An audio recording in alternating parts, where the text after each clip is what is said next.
speak good morning. My name is Montuekos Trili. I'm being demanded by my team to facilitate this session, so I have to abide by that. Colleagues, it is my pleasure, and even more importantly, it is your participation, your stories, your contributions that will make this conference truly impactful.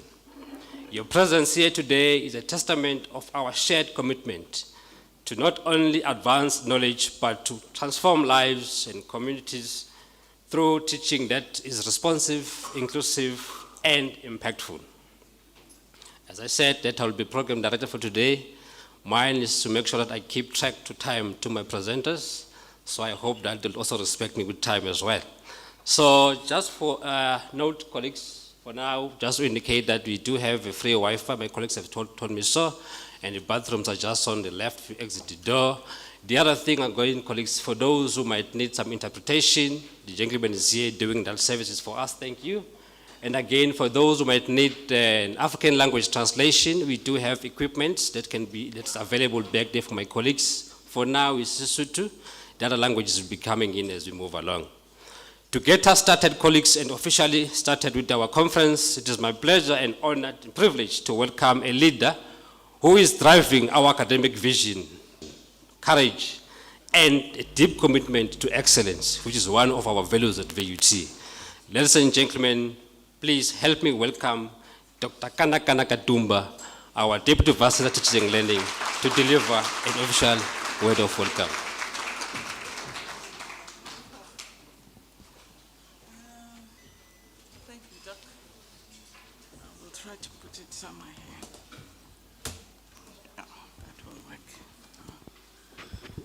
Good morning, ladies and gentlemen. I see we are all vibrant and beautiful this morning. That's a nice one. She's the only one who's excited about today. Is there anybody else who's excited about today? Yes. That's great, yeah. Well, let me start by saying Hey. Dumelang. Absheni? Molweni? Nobody? You see, I can hear. More? Well, welcome to our 4th annual Teaching and Learning Conference. Welcome to the Vaal University of Technology. Obviously, we are the proud host of this conference. I begin by acknowledging our visionary leadership, which is Professor Kehlan Ndlovu, who is not here this morning, but he will be joining us, I think, tomorrow. I'd also like to acknowledge our Deputy Vice Chancellors of Research and Innovation, Dr. Nelana, Deputy Vice Chancellor of Resource and Operations, Mr. Mahlalela, our CFO, Ms. Dumazi, and then I must also hasten to welcome our executive deans, which I see them somewhere around this house, Professor Malejo, Prof. Mafini, Prof. Khalid, Dr. Ntombeni, as well as obviously our Executive Director of Center for Academic Development, Dr. Trili, who's the reason why we are all here this morning. What a privilege it is for me to work with such a distinguished team of academic leaders, and to do so obviously under the leadership of our capable Vice Chancellor and Principal, Prof. Ndlovu. The 4th annual Teaching and Learning Conference continue to be a sacred place which we perform and renew our collective commitment for excellence in teaching and learning and innovation across higher education sector. It is also a tribute to the vision of the Dr. Chili and team. As you're not, if you are aware, I just joined the institution this year. So I found them ready in this bus, right? The training was moving. So they said, you either join or you stay behind. Knowing me, I was not about to be left behind. It was really a packed theme. This theme resonates deeply with VUT vision, because we want to be the university that leads in innovative knowledge and skills for industry and society. It also resonates with our mission of producing employable, entrepreneurial, techno-savvy graduates through cutting-edge programs and applied research and industry partnership. At VUT, innovation is not just a goal, but it's a core value embedded in our teaching practices, curricula, and institutional culture. The Val University of Technology is in the business of producing graduates who are not merely degree holders. We are in the business of producing problem solvers, innovators, leaders capable for contributing to South Africa's socio-economic transformation and competing in a global stage. Some of our graduates, they actually competed globally at the G20 skills competition. So this theme challenges us to ask ourselves, are we equipping our students with critical skills, digital fluency, and entrepreneurship mindset or entrepreneurial mindset they need? Are our classroom dynamic enough to prepare students for a world defined by technological disruption, AI-driven workspaces, global interconnectedness, and most importantly, are we cultivating inclusive learning environment that celebrate diversity and unlock every student's potential? That will make you ponder. Innovation is often understood as simply adopting newest technology. However, I think today here, we are going to hear more about what's on the heart of innovation in terms of teaching and learning, which I believe is rethinking or redesigning education to make it more relevant and more transformative. Over the past few decades, teaching and learning has undergone tremendous shift, influenced by theories that have guided our practice. We all remember the era of Piaget and Vygotsky, where they taught us that learning is about building experiences and context, constructivism. We get to an era now of connectivity, or connectivism, which is championed by Siemens, where a reminder that knowledge is networked community and is thrive in learning where there's digital and interconnected communities. We also went through the era of andragogy, those of you which are old in this, and then to an era of pedagogy where now we are talking about, self-paced, determined, lifelong learning. And I'm sure that's why we are all here, because we are continuously learning, and either in our discipline or in the teaching that we are doing. So there's always there's all other lot of innovative practices that are shaping our educational landscape, particularly as a result of the rapid growth of technology. I mean, you think about the flipped classroom, where transforming lecture into spaces of dialogue and critical thinking is the main area. We talked about technology-enhanced learning. Now we're not just talking about learning management systems, we're talking about AI, analytics, and adaptive systems, all those things that makes learning personalized learning for students.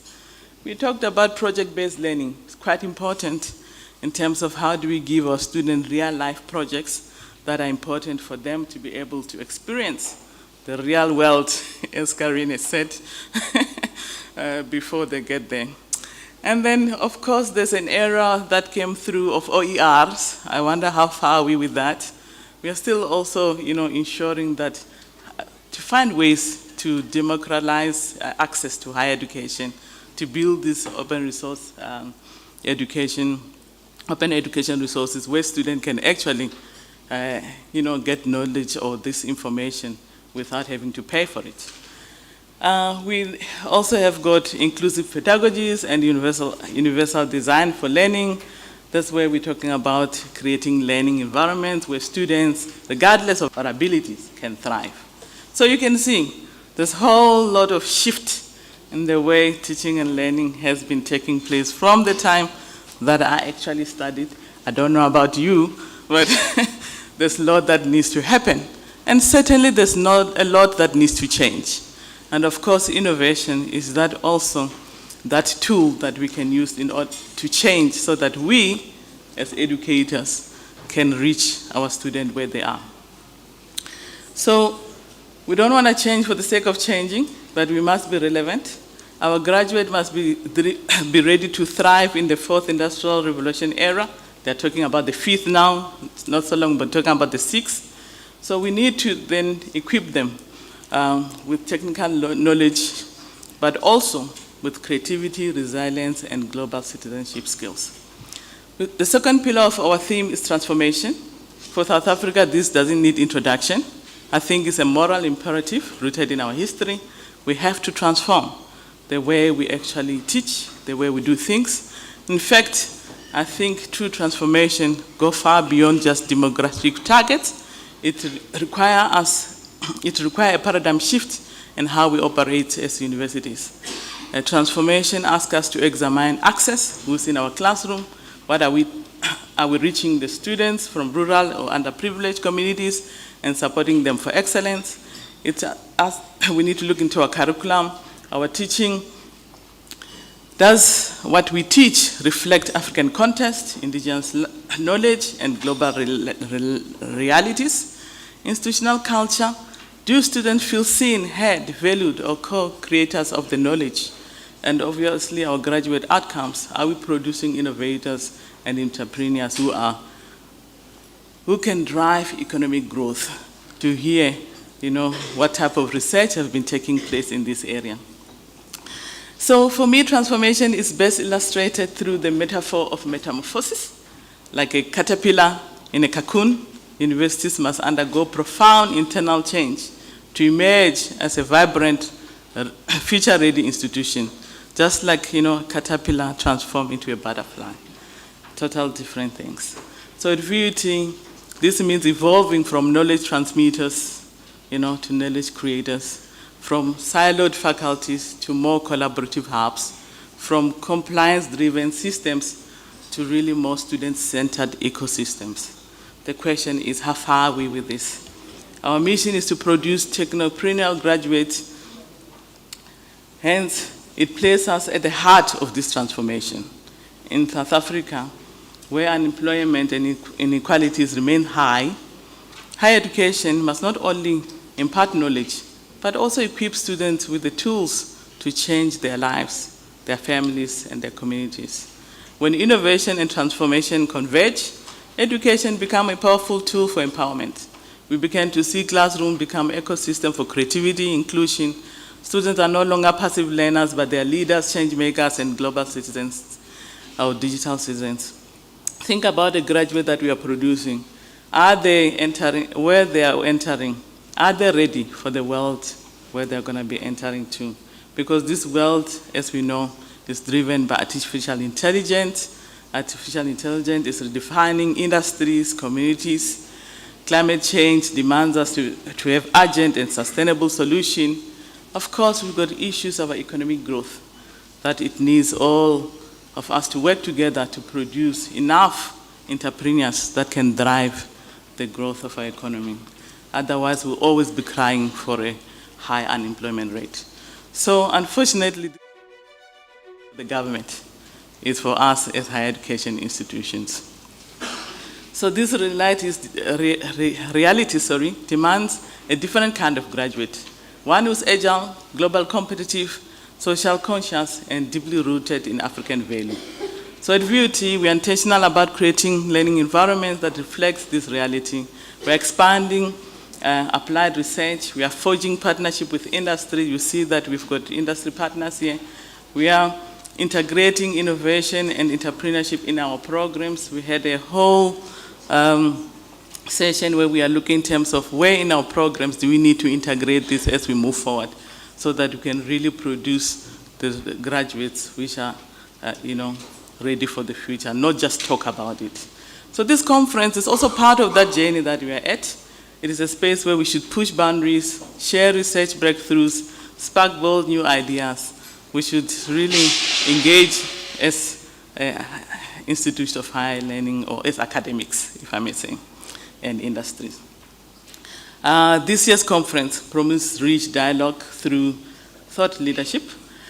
We are honored to welcome our keynote speakers. Let me introduce you to some of these keynote speakers. We have got Mr. Nkolo Rubushe from Adapt IT. We've got Prof. Karin Wolf from Stellenbosch University. We've got Prof. Crane Sodin from University of Cape Town. We've got Dr. Tabi Wilberforce from King's College London. We've got Dr. Kolisi Masango from CPUT. We've got Ms. Gugu Kanye from UFS. There we go. We also recognize our distinguished panelists. You will see all of them here, but Dr. Davisoni, Mr. Koza, Mr. Sibekulu, Ms. Lugungwane, and their moderator, Dr. Komani. Their voices, alongside those of our students, ensure that this conference represents a really true inclusive dialogue.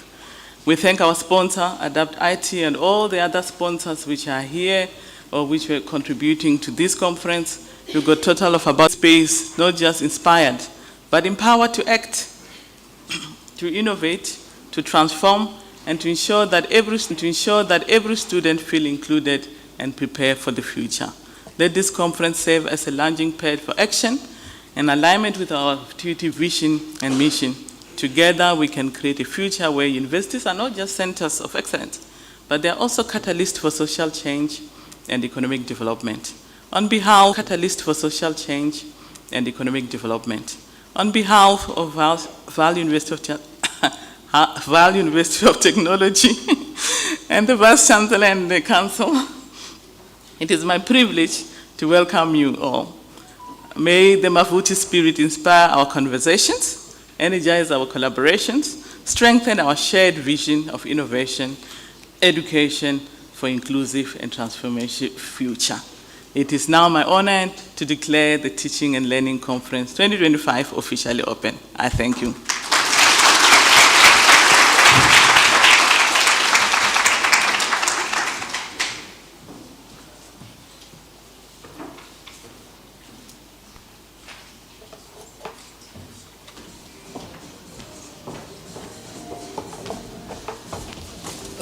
Thank you, DVC. Can we give another round of applause, colleagues? Thank you for those inspiring words and for setting the tone for what is promising to be a stimulating and meaningful conference, and for reminding us of a bigger picture ahead of us. Colleagues, we now move on to a very important session led by one of our our conference partners, in this case, Adapt IT. Colleagues, as we all know, that student success today cannot be measured by academic performance alone. It requires institutions to track, support, and respond to the holistic needs of our students, including their mental health, well-being, especially in the fragile and rapidly changing world. Welcoming colleagues to welcome our speaker, from Adapt IT, Mr. Lukolo Khobushe, who's the CEO of Adapt IT. Over to you, sir.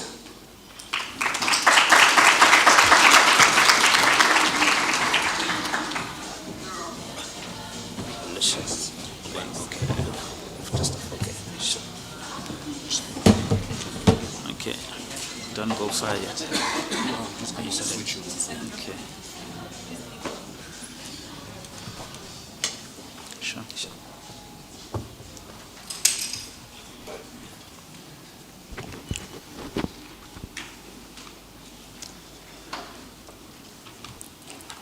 Program Director, Dr. Cili, thank you so much for that introduction.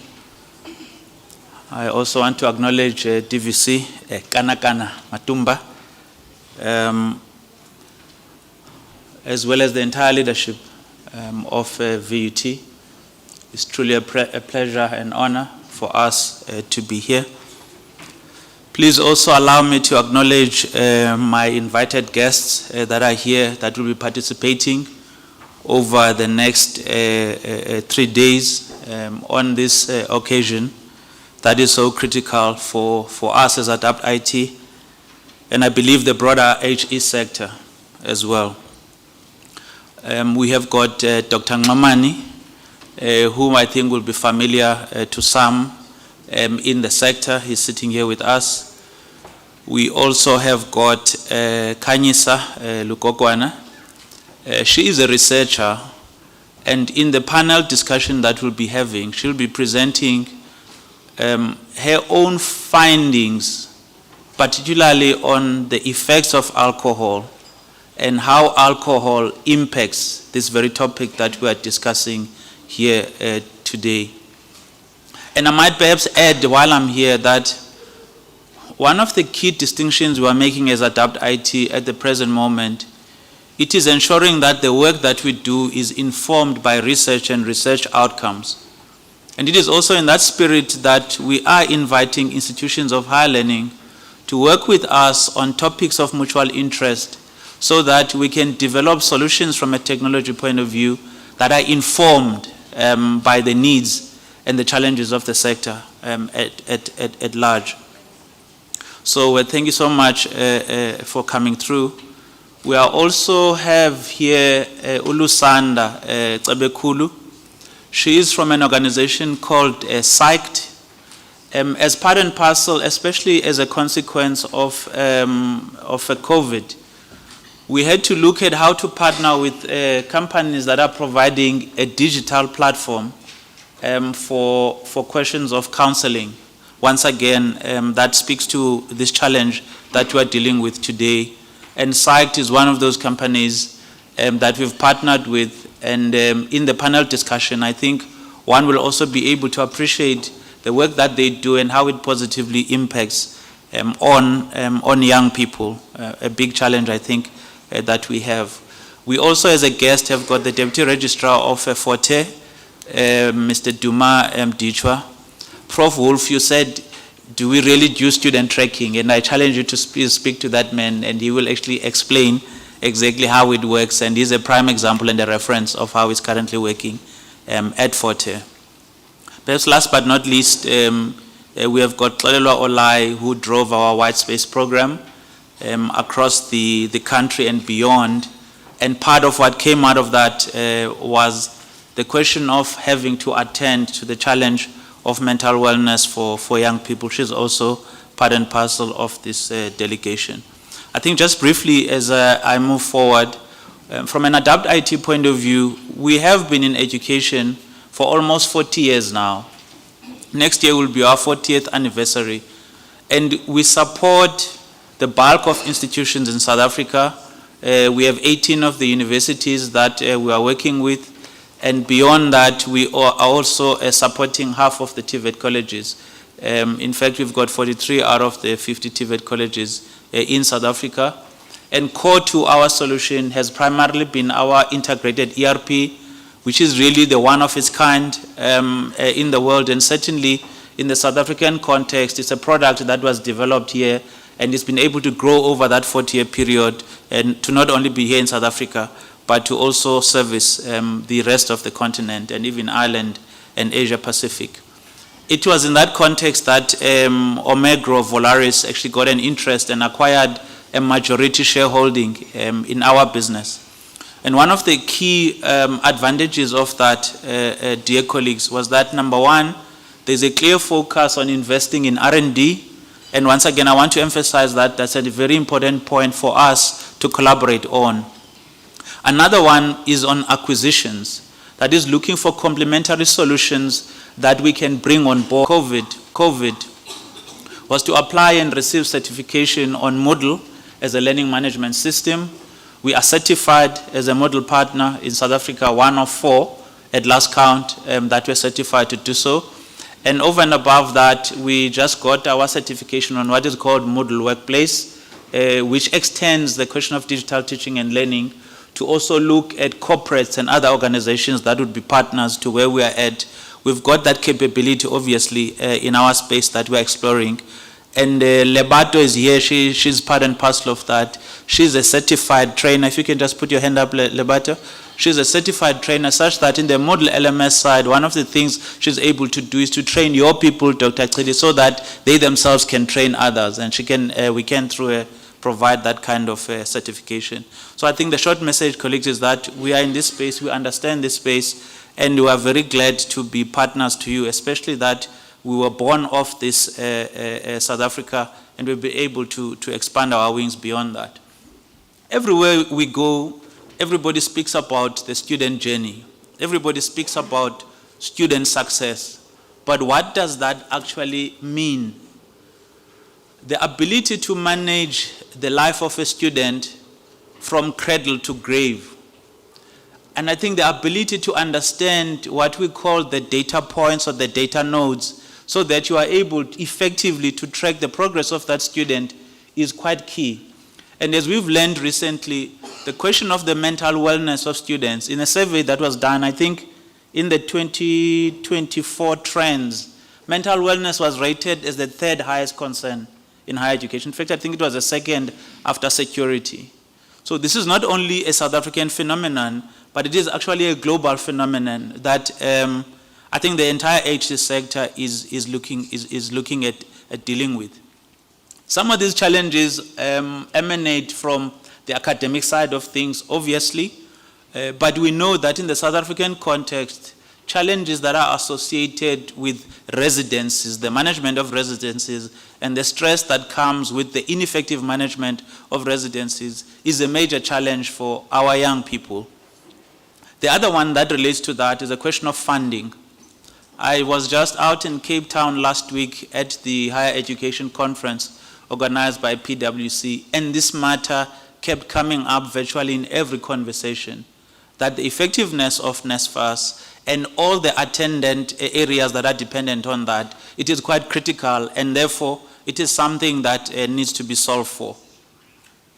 So when we speak about this question of the student journey is key, and for us, just the emphasis again, every intervention we make must be research-driven, because we find that there are lots of conversations that take place, but those conversations are not necessarily research-based. So there are three questions that we pose that are related to this conversation. The first one that you are posing, Dr. Chili, really is a teaser. It is to say, what is the real impact of alcohol, which is a subject of our research, and the broader substance abuse on an institution's throughput? There's a paper that was delivered through USAF about 2 months ago that speaks to this, and I'll give some of the stats just now, some indicative stats. Number 2, are the current interventions effective? What is our sense of comfort that the interventions we have in place are in themselves effective? And last and related to that, which is part of that paper, by the way, it says, what would be the impact of, let's say, a 5% improvement in what we're dealing with here, which is now the question of the mental health? How would that impact the throughput of students? The number that comes from that article, I think DVC, is that a mere 5% improvement on the throughput would put in the bottom line 100 million. 100 million. And the conversations we have then to say, if we can intervene effectively, we can then see the benefits financially that are going through to our own institutions. A strategic point to make for us, colleagues, is that obviously, Dr. Chili, you said the core business is teaching and learning. We fully agree. But what is also key in supporting that, it is the data, because strategy is supposed to be informed by data. And the question that we are posing, which is rhetorical, is to what extent are strategies that institutions developing informed by data, tracking of that data, so that that feeds back into the ability to improve iteratively on the execution of the strategy. Systems that we have and even have implemented are able to now provide visibility of the performance of students, including student tracking, so that you are then making interventions and tracking the effectiveness of those interventions based on data. I think one of the most perhaps unfortunate things is when strategies are being developed but they are not based on data. By the way, just for your info, we look at your prospectus, we look at your strategic plans. Virtually every institution has got a 2030 strategic plan. We look at your KPIs, we assess those KPIs, and we say, what informs these numbers that you are putting here on the table? And in the conversations that we have, when we sense check those KPIs, we find that they are not based on the reality of the facts on the ground. And I'm generalizing. And one of the things we then try and assist institutions with is to say, let us help you to develop a data-driven strategy at an institutional level, so that when you are doing your ICT strategy, it is an ICT strategy that is informed. And I would even venture to say, DVC, a lot of reasons or a significant component of why strategies are not being implemented effectively is because they were not informed by data as a start. And then it becomes very difficult to track how effectively they are being implemented. I move on, conscious of time. The White Space program that was championed by Xolelwa Olai, I'm going to ask you, Xolelwa, as well, if you can just, your hand so that guys can see. We visited almost all our customers. In fact, she just finished that program last week. And she's visited over 40 institutions where we sat and we listened. And we ran that program looking at the areas that you are seeing here. We looked at institutional planning, how institutional planning is executed. And we found that it is the most neglected component of institutions of higher learning. And ironically, it is the most important for driving the strategy of the institution. So that was one of the key findings that came through from us, and it speaks to the conversation we have now. Then from an ERP, we've got HR as well as a finance. But the message here that I just wanted to leave with you is that there is generally a very big demand, and DVC was speaking about this, is what happens when we've taught these guys? They've come, they've learned, and they've graduated. What happens to them? There is a broad interest of where are they, how do we find them, how do we assist them? And our entry into the academy as Adapt IT that we are going to be launching shortly is as a consequence of this work that we've done. And Matsele, that is sitting there, she's driving that academy. And I'm not sure when you are launching it exactly, but we've got an academy that we'll speak to just now as Adapt IT to assist. You spoke to that, Dr. Chili, the question of work integrated learning. Because we've been in this space for as long as we have, we feel we must play a supportive role to institutions on work integrated learning, but also the provision of skills that can assist either with entrepreneurship or with guys being able to find employment in themselves. On the matter of wellness, I think we see the stats all the time, right? It is heartbreaking. I think about 2 weeks ago, there was a student, I think in KZN, it might have been DUT, right, who jumped off from the 5th floor. And these are stories, and to his death. And these are stories that we see all the time. And one of the questions then for us is, but how is it that we are unable to intervene? How do we become aware that there is that kind of a challenge? And it's not only in a few institutions. The stats that you are seeing here are telling us that 14%, right? In fact, 14% or 14 in 100 deaths are due to suicide for young people. So this is a serious scourge. Now, one of the things we've been trying to get institutions to do through our partnership with SAICT is at a point of the entry of F10s and regularly when they are there, it is to run a survey, an assessment that can give you a broad state of the mental wellness of young people across the different categories that guys work, so that you have a sense of where are you challenged. And why we are speaking about student tracking is for exactly this very reason. Who is at risk and why are they at risk and how do you intervene? And once again, the interventions that you are making, are they in fact effective? Courtesy of UNISA, I must acknowledge them as our customer. This is what the broad organization would be looking like in terms of the different departments and the various departments. And if we're to talk about the data points, that is the different areas within the institution that can tell you where you can find information that can indicate wellness or otherwise of students. That is what we talk about when we are talking about the data points. What are those data points? How are you going to be able, in your own environment, assess the health of students so that the interventions you are putting in place are effective? And I want to once again emphasize the ability to measure. This is one good example I found. I thought I would put it up here. I didn't get paid by UWC, even though they are also our customer. But it's a comprehensive framework that seeks to look at various components or stages of the life of the student in their own environment. They speak here about pre-UWC. So before a student comes in, what should you be looking at? They talk about first years. They talk about current students. They talk about graduates that are sitting on. How do you track those data points when you are dealing with the student? And they look at all these elements here in terms of learning and tracking, monitoring, review and evaluation, infrastructure, and so on, as you are seeing it here.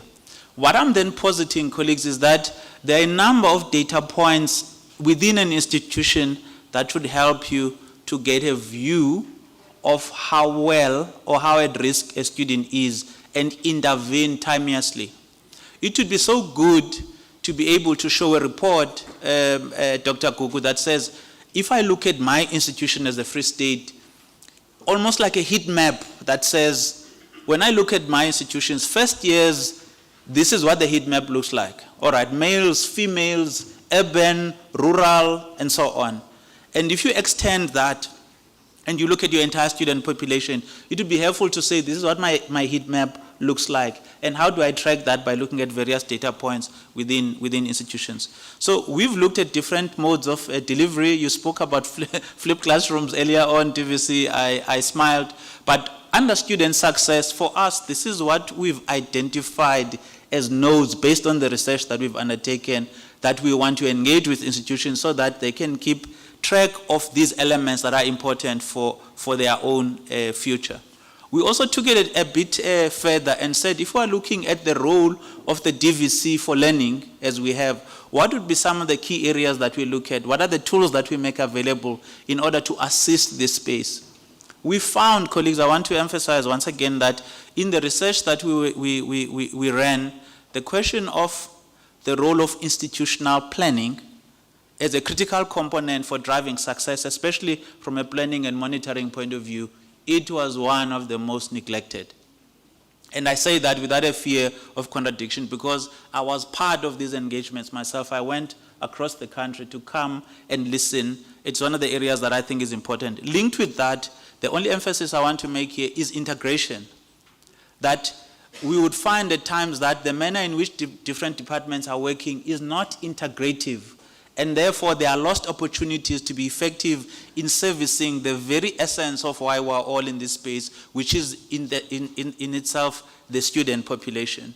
So how we're managing applications and registrations has got a direct impact in terms of teaching and learning. At least we're a bit fortunate as Adapt IT because we're able to manage the entire 360 view of the life of a student, both on the registration side as well as on the academic side. As I come towards the end of this, colleagues, we have an ecosystem that speaks to teaching and learning. What we are finding is a lot of institutions are interested in digital teaching and learning. The challenge is we have to invest in the lecturers themselves so that they understand the ecosystem and they are also very familiar in terms of how those tools can assist them. Virtually every institution we go to has got some form of learning management system. The truth of the matter is that that on its own is not the end. What we then need to do is to look at how to move institutions, how to move lecturers up that curve. And what you are seeing here is basically what we do from our own side to try and help you to walk through that journey. So you'll see here, hopefully, that you have got a focus on the educator. You spoke of the pedagogy or the different types. We talk about cybergogy on our own side. So you've got the educator and you've got the learner. We must not neglect the educator while we're emphasizing on the learner, because in fact, the learner is going to learn through the educator. So we have a very deliberate view in terms of having to invest on the educator as we move up on this journey. And once again, we speak about that level. We've also defined, in trying to respond to this question, how do we transition from what would be a very basic institution that is using an LMS to the one that is quite advanced in terms of taking advantage of the tools that are available up that curve. This is what we do, but this needs a lot of hand-holding and collaboration.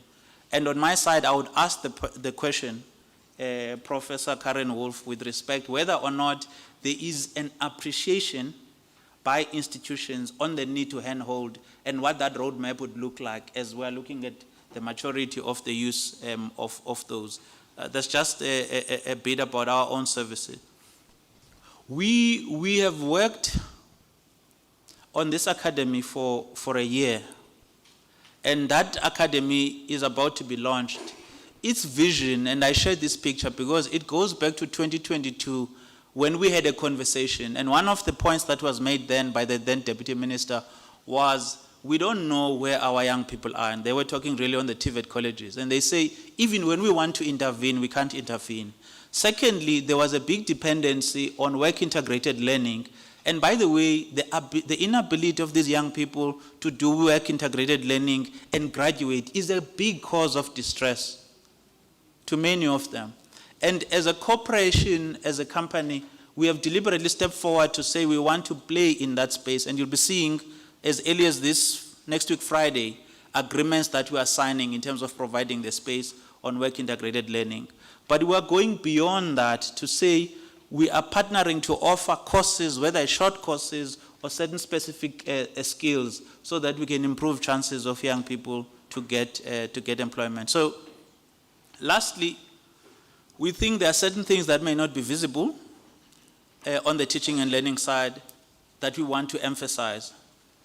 The matter of mental wellness is not just about students that are not okay mentally. It is about throughput. It is about financial sustainability of the institution. And therefore, we are saying there is merit in looking at how to optimize the funding formula. We've seen a lot around the academic structure, the courses that are being offered, and there's a question whether or not those courses are aligned to scarce skills and are able to optimize what you get from the block grants from the state. Throughput-driven planning, that's the key bullet point. Are we doing throughput-driven planning? And the whole thing about data that I was speaking about comes to that. And then the last bullet for us, understand the nodes, measure the nodes, take that information, use those analytics to inform, not to assume, not to presume, but to look at the data that comes from your environment, and on that basis, design strategies and design interventions that are able to have an impact in those areas, and you are able to once again measure the effectiveness of that. There will be a panel discussion just now that will delve a bit deeper in the space that we are in. Really, mine was a helicopter view of the space that we are in and how we seek to delve into this space. Kanyisa, Lusanda, and other colleagues, together with Dr. Ngomane, I think will delve a bit deeper in terms of the realities of this space. Thanks, colleagues. Dr. Cili.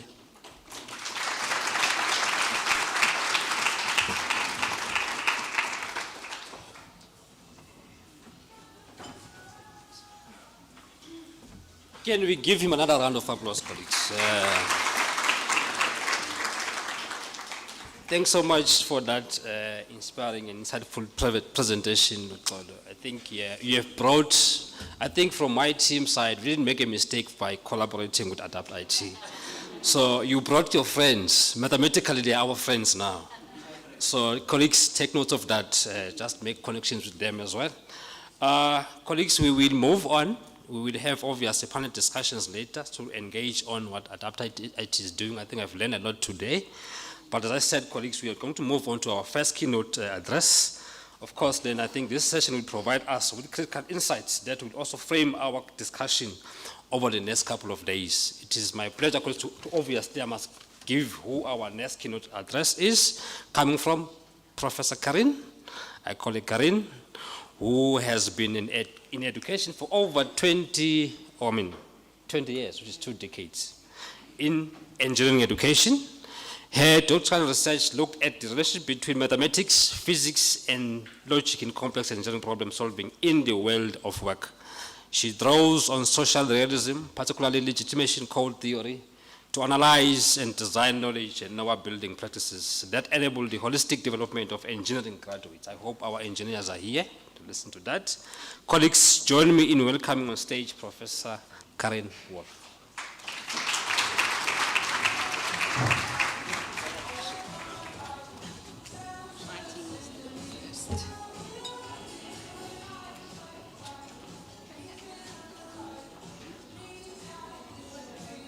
Let me just squeeze past you and bring my water.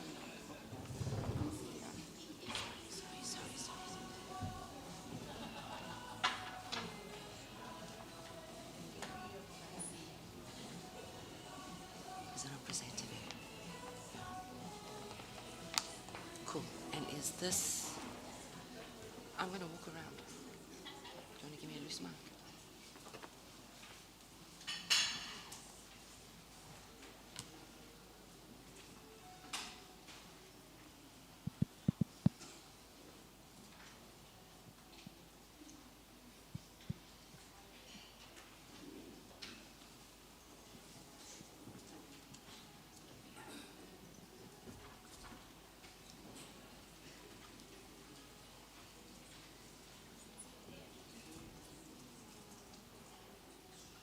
Right, can everyone hear me? Is it okay if I stand over here? Is this mic good enough? Okay, I just noticed that because I was sitting down here, I couldn't see the person, and I'm a very hand-wavy kind of person. My name is Karen Wolf, and yes, I'm from Stellenbosch University, and you're going to be forgiven for thinking that this whole wonderful team, Dr. Kanakana Katumba, Dr. Chili, and all the other people here, actually rehearsed and orchestrated. Lukolo, it's like you preempted everything I was going to talk about. Grace, you as well. This was like a well-rehearsed, organized, coherent event. Well, it is that in any case. But we are all speaking the same language. We're all coming from the same base. And I'm so delighted that you guys opened this up for me. I am so privileged to be here. The UOT space is like really close to my heart, and I'll tell you why in a moment. So I'm going to be talking to you about your themes. The whole issue of inclusivity, transformation, and so-called future readiness. And we all spoke at a high level about what these things mean. I'm going to give you some tools. I may not be an engineer, but people call me a pseudo-engineer, and I grew up in an engineering household, and I have engineering systems thinking going on over here. So I love what Adapt IT are doing. But I'm going to give you some really practical tools that maybe help us unpack what some of these things are really looking like. I want to start with the thing of, the word transformation. Can I just have a sense of the floor? You hear the word transformation, what do you think? Shout out from the floor. What? Change, okay? More words. Transformation of what? How? More words. Transformation, advancement. Think about curriculum. Think about, where's context here? Transformation, context. What are we talking about in terms of transformation here? Leadership, pedagogy. Okay, we're all talking about the things that we want to change and about synonyms for the word change itself. I'm going to be a little bit more provocative, but we'll get back there in a moment, okay? Now, just to give you a bit of context, we heard them. We've heard about the challenges in higher education. We know exactly that we face serious, serious challenges when it comes to what we're calling student success. Retention, attrition, throughput, all of these things. And we've been grappling with this for a very long time, for decades now. Prof. Crane Sudin, whom you're going to hear from after me, who I'm so privileged to see again, because he changed my life one evening at Altasa by talking to me about really important things that made me a little more critical. For some of us older people in this space, it sometimes can feel really heavy. And it's no wonder if we think about our student challenges, mental health is alive and well as a challenge in staff, in the staff development space. So, and this has received very little attention. It was COVID that brought this, to the fore for us. So, the context for me is, I am an academic developer, but that happened by accident, as I think so many of us happened by accident. In South Africa, the years, the decades, academic developers kind of emerged out of the space of supporting students in literacy practices, 4 decades ago, and then slowly into that whole first-year transition and all the first-year experience spaces. And then with the new HEQSF, it became, curriculum, with the mergers and transitions with the new national qualification framework, increasingly in that curriculum space. Then it became the teaching development grant and all of those spaces. All of these people that came out of these academic developers, now, increasingly, that has become staff development, staff capacity building. And Gugu was saying earlier, oh, it's interesting, you guys see staff and student development, and I was saying that UCT always had academic development as student development. Other institutions had it as staff development. So, but we're all here for the same thing. The staff development capacity building is about supporting our students in these spaces. So for me personally, I entered, this is a third career, and I only started it in my 40s. And I started it in the UOT sector at CPUT. I had taught English to engineers in Japan for 5 years. I had taught lots of engineers in Germany for 6 years. I previously had been in film and television, where I noticed, oh my word, the impact of technology on ways of working and ways of thinking. So I was at that transition in 88, 89, 90, where celluloid was becoming digital. And as a production manager in film and television, it was overnight I saw it's not a matter about being young or old, or male or female. Some people were simply adapting to technologies and some weren't. There was something else going on here. Cut 2 years down the line, my first job in higher education was teaching engineering communications and professional practice at a University of Technology on a brand new mechatronics program. And I also then was the first work integrated learning coordinator, hello, before we called it that, all right? And I taught these students in the first year, mentored through the second year, taught them in the third year, and then into their in-service training in industry. And industry kept saying, please note, not about our students, my mechatronics students, about students in general. They kept saying, why can't these students apply their theory? And why can't they be more hands-on? And I started thinking, hang on a moment. I was busy doing my postgraduate studies at the same time, and I thought there's something going on here, this huge disjuncture between what it is we do and what it is they want, and who's they, and what is it that we are meant to be doing. I'm going to come back to that issue of what's our mandate actually, because it really, we've had decades now of publication on all these contradictory roles that we're meant to be balancing. Okay, so all of what I'm talking about now is linked to the question of transformation. But because I was frustrated at the time trying to solve what industry's problem was, I then engaged my PhD and my postdoctoral work. I thought, right, let me go into the world of work. Let me go and have a look at what is it that these engineering practitioners are doing, whether they be technicians, technologists, or engineers themselves.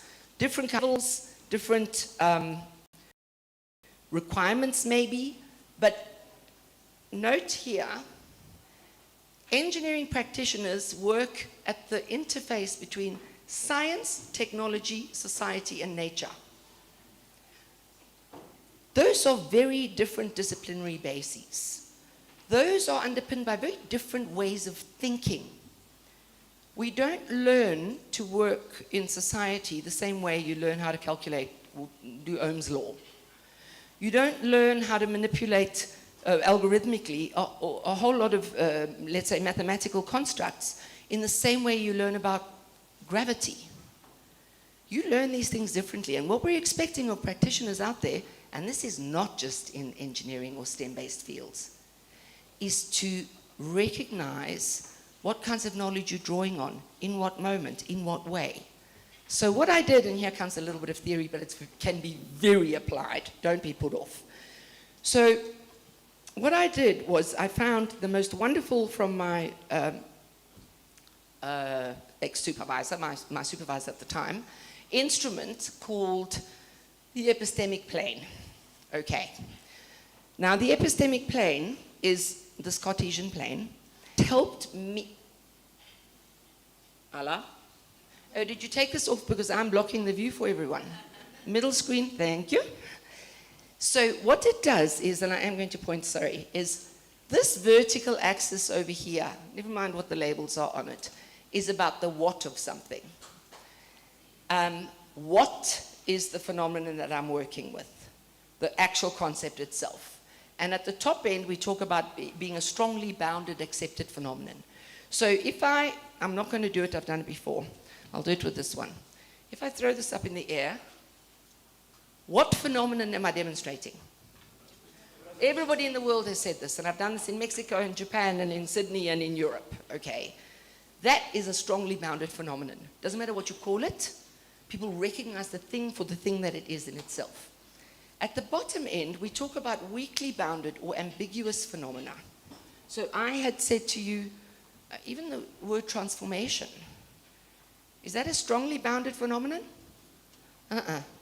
Weakly bounded, different interpretations, I need something more to help me understand it. Okay. Now, the horizontal axis over here is about the how we approach that phenomenon.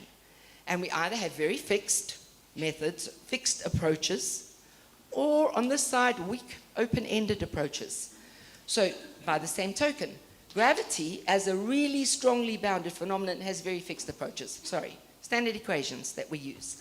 So that gives us that top right quadrant over there. Now, what these quadrants give us, we'll get there to gravity in a moment, is what we call ways of thinking, insights. So they're not meant to be boxed, because we're going to travel around it in a moment. But that top right quadrant there is where we talk about a strongly bounded phenomenon.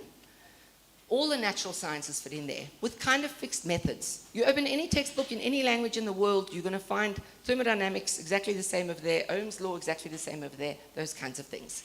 So I simplified that and called it the fundamental principles. Now, that is the kind of thinking you need for some of the work that we work with. So, for example, in the school system coming through the science curriculum, that kind of knowledge is built really, really strongly sequentially. Those of you who know the CAPS curriculum know that our entire natural science base in the CAPS curriculum has totally been broken up.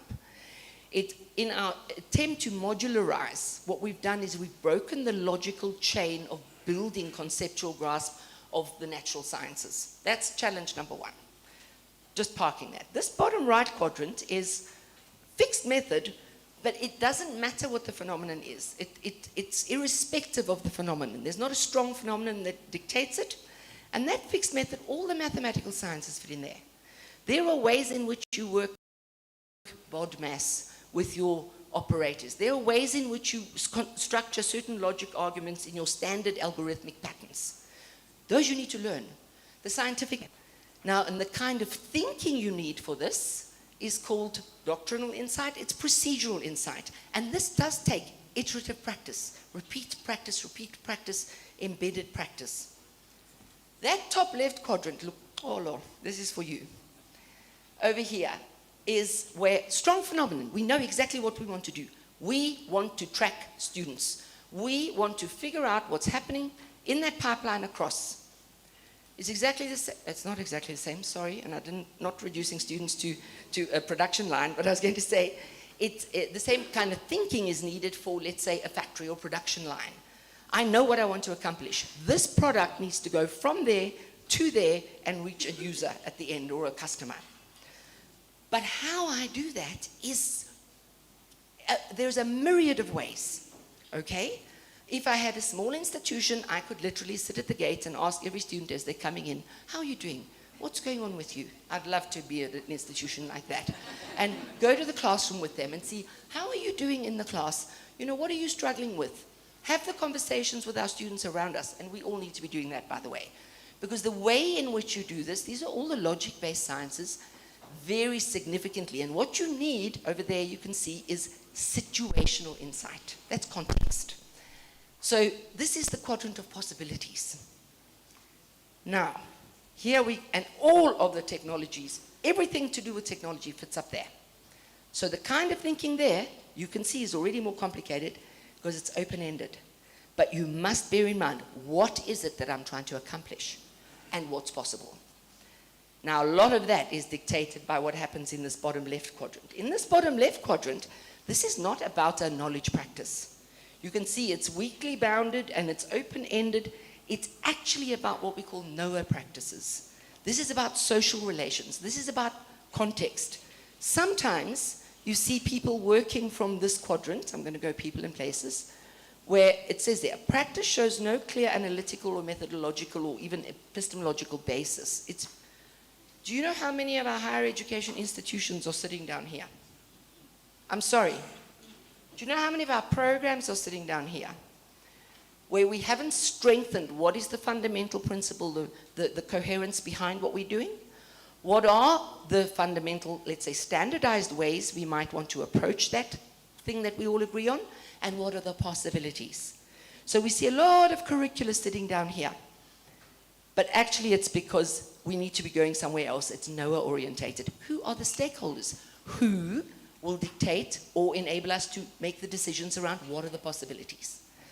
Now, what we know from this tool and from all my research in industry is that this differs in different contexts. So I have over 51 case studies of tracking and going to engineers, technicians, technologists, engineers in real-world industrial sites for the postdoctoral across all engineering sectors.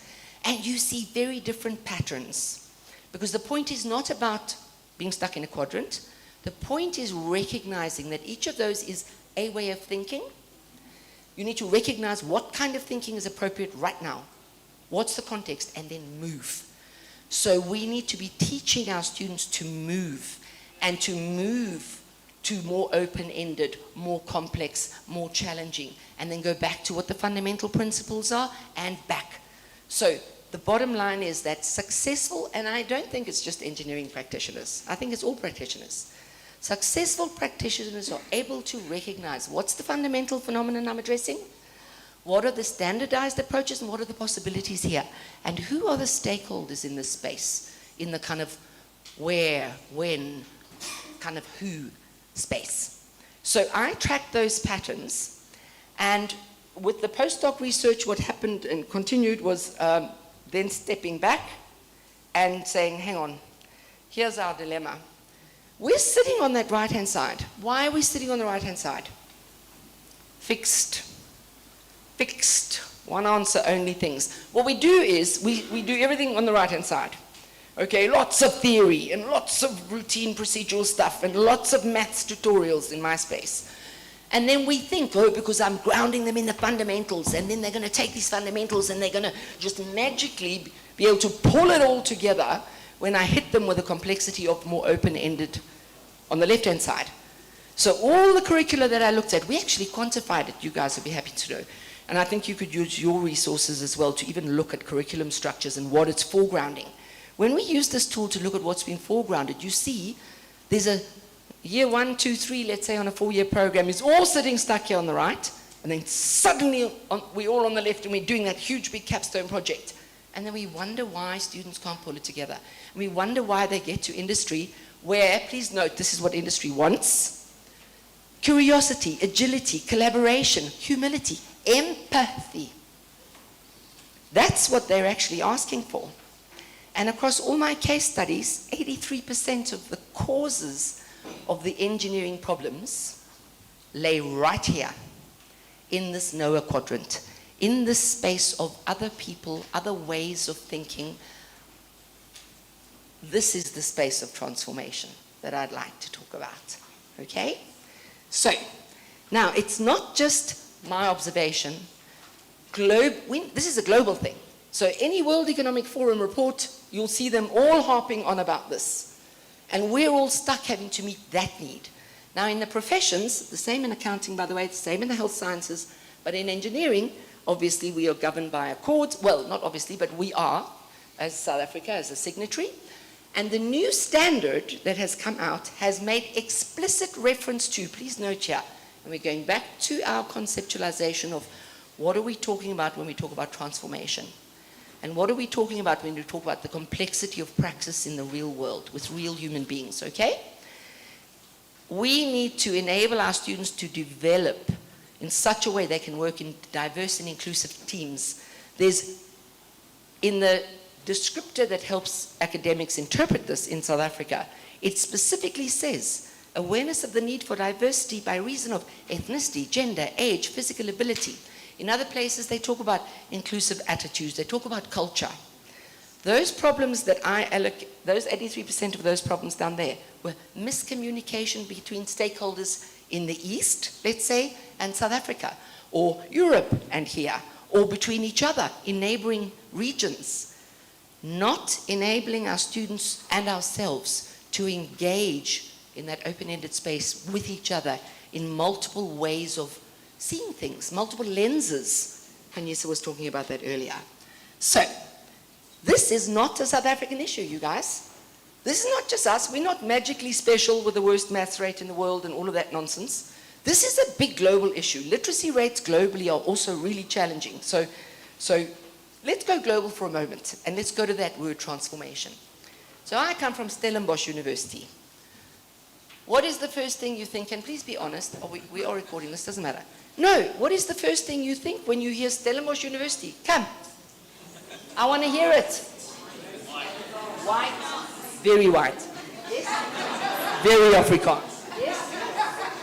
Yes. Rich. Well done. What else? Expensive, rich, white, Afrikaans. You guys can't name the elephant in the room, can you? Thank you. Racist. Right. So, with the Kampepe report on racism at Stellenbosch University, I was in a really privileged position to be asked by Liz Langer, who was with us at the time, to do a global literature review on, hang on, when we talk about transformation, what do we really mean? This was an eye-opening experience for me. And I had to go back to my own research to remember, aha, Karen, hang on. This is all that stuff on the left-hand side of that epistemic plane. This is all that deeply contextual, different practices in different spaces stuff. I'm going to give you a whistle-stop tour of some of the themes and just, so there's a lot of stuff on the slides because I kept the originals, but I just wanted to say, when we spoke about transformation, some of these words have now come out. Earlier we spoke about change, now we're talking about context in the Stellenbosch context. So we started with the obvious. So me and my research team, we started with the obvious. We're in diversity, equity, inclusivity, and the word transformation. And we were looking for global literature reviews. Okay? And the more we went, and the idea was this, do we do a UFS, Gugu? Do we do a 101 for staff, for example, at Stellenbosch? So the kind of mandate had been, what kind of training should we put staff on to enable them to understand what we're dealing with? So we did this huge little search, and so quite, and the words just grew. So our permutations grew. So when I originally asked you, when we started, what does transformation mean to you? Did any of you, were you thinking, you weren't saying, were you thinking, decoloniality? Were you thinking beyond, were you thinking identity? Were you thinking any of those things? Any of these? Were you? Not. Okay. Was anyone else thinking? Some people said yes. Okay. When we talk about transformation, the word is big, and it has lots of things, and it is very, very contextually specific in a sense, okay, how we frame this. So with all of this, we then saw, actually people call these things different things in different regions of the world. So this whole thing of DEI, it's an American thing. Well, but it's an American thing, okay. These were the key concepts that came out. So it's the health sciences that obviously started this. So the health sciences see, wow, there are serious disparities in health outcomes for indigenous populations, very Australian and Canadian, for example, as well. So they started with this thing of cultural competency training of their undergraduates and of their staff. And so there's a cultural competency model, and it's kind of a process model. But one of the key recommendations there is, one, if you want to talk about transformation or about getting to know the world around you or changing systems, it's got to be multimodal. Very, very different ways, and all the ways you can think of. The next thing is, and this I'm afraid is a big failure. Sorry, Europe. Post-Cold War, everything's changing. Our world's changing, the whole world's changing. Europe goes, we are going to instill kind of democratic citizenship as a value, as a graduate, as an attribute. And the same as us with our life orientation curriculum, they embed this in the schools. But the biggest failure in terms of the whole notion of democratic citizenship is citizenship of what? National, like sort of originally homogenous kind of little groupings, or the region as a whole. In African Union, we have the same challenges, How do we understand ourselves as citizens of the world with so many different ways of being. And the insecurity of, oh my goodness, I need to change my way to adapt to be in this way. I don't know how to do that. You can already see I'm going back to my model of moving from fixed to open-ended. Nah? Okay, so then a big wake up for me was, and because I worked in the East for 5 years, was harmony, social harmony as an ethic underpinning anything to do with transformation. We need to transform to bring you all and bring everyone onto the same page.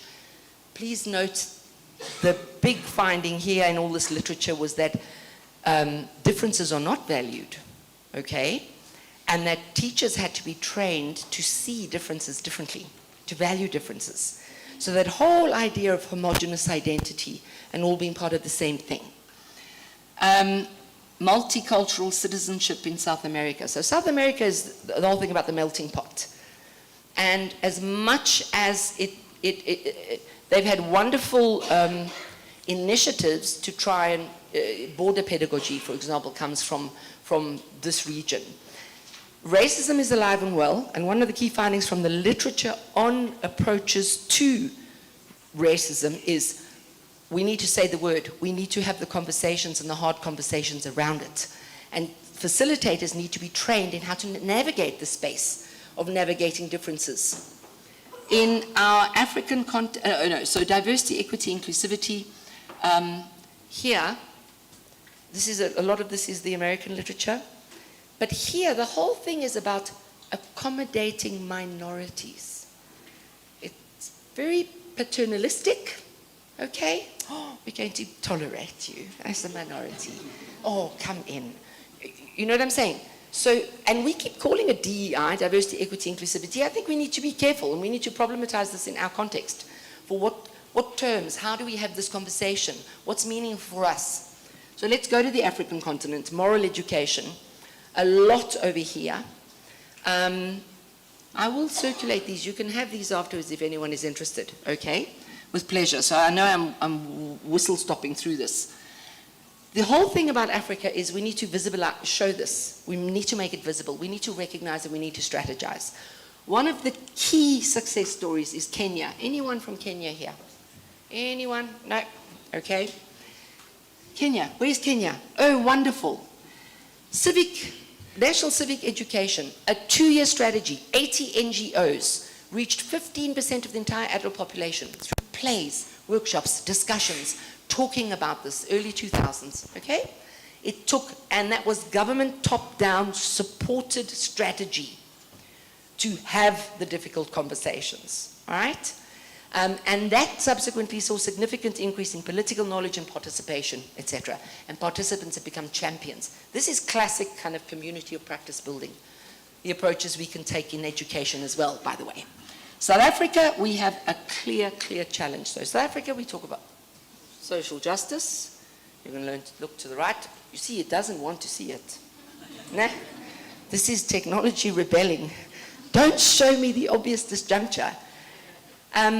Here is a clear tension. Our constitution, what does our constitution tell us to do, you guys?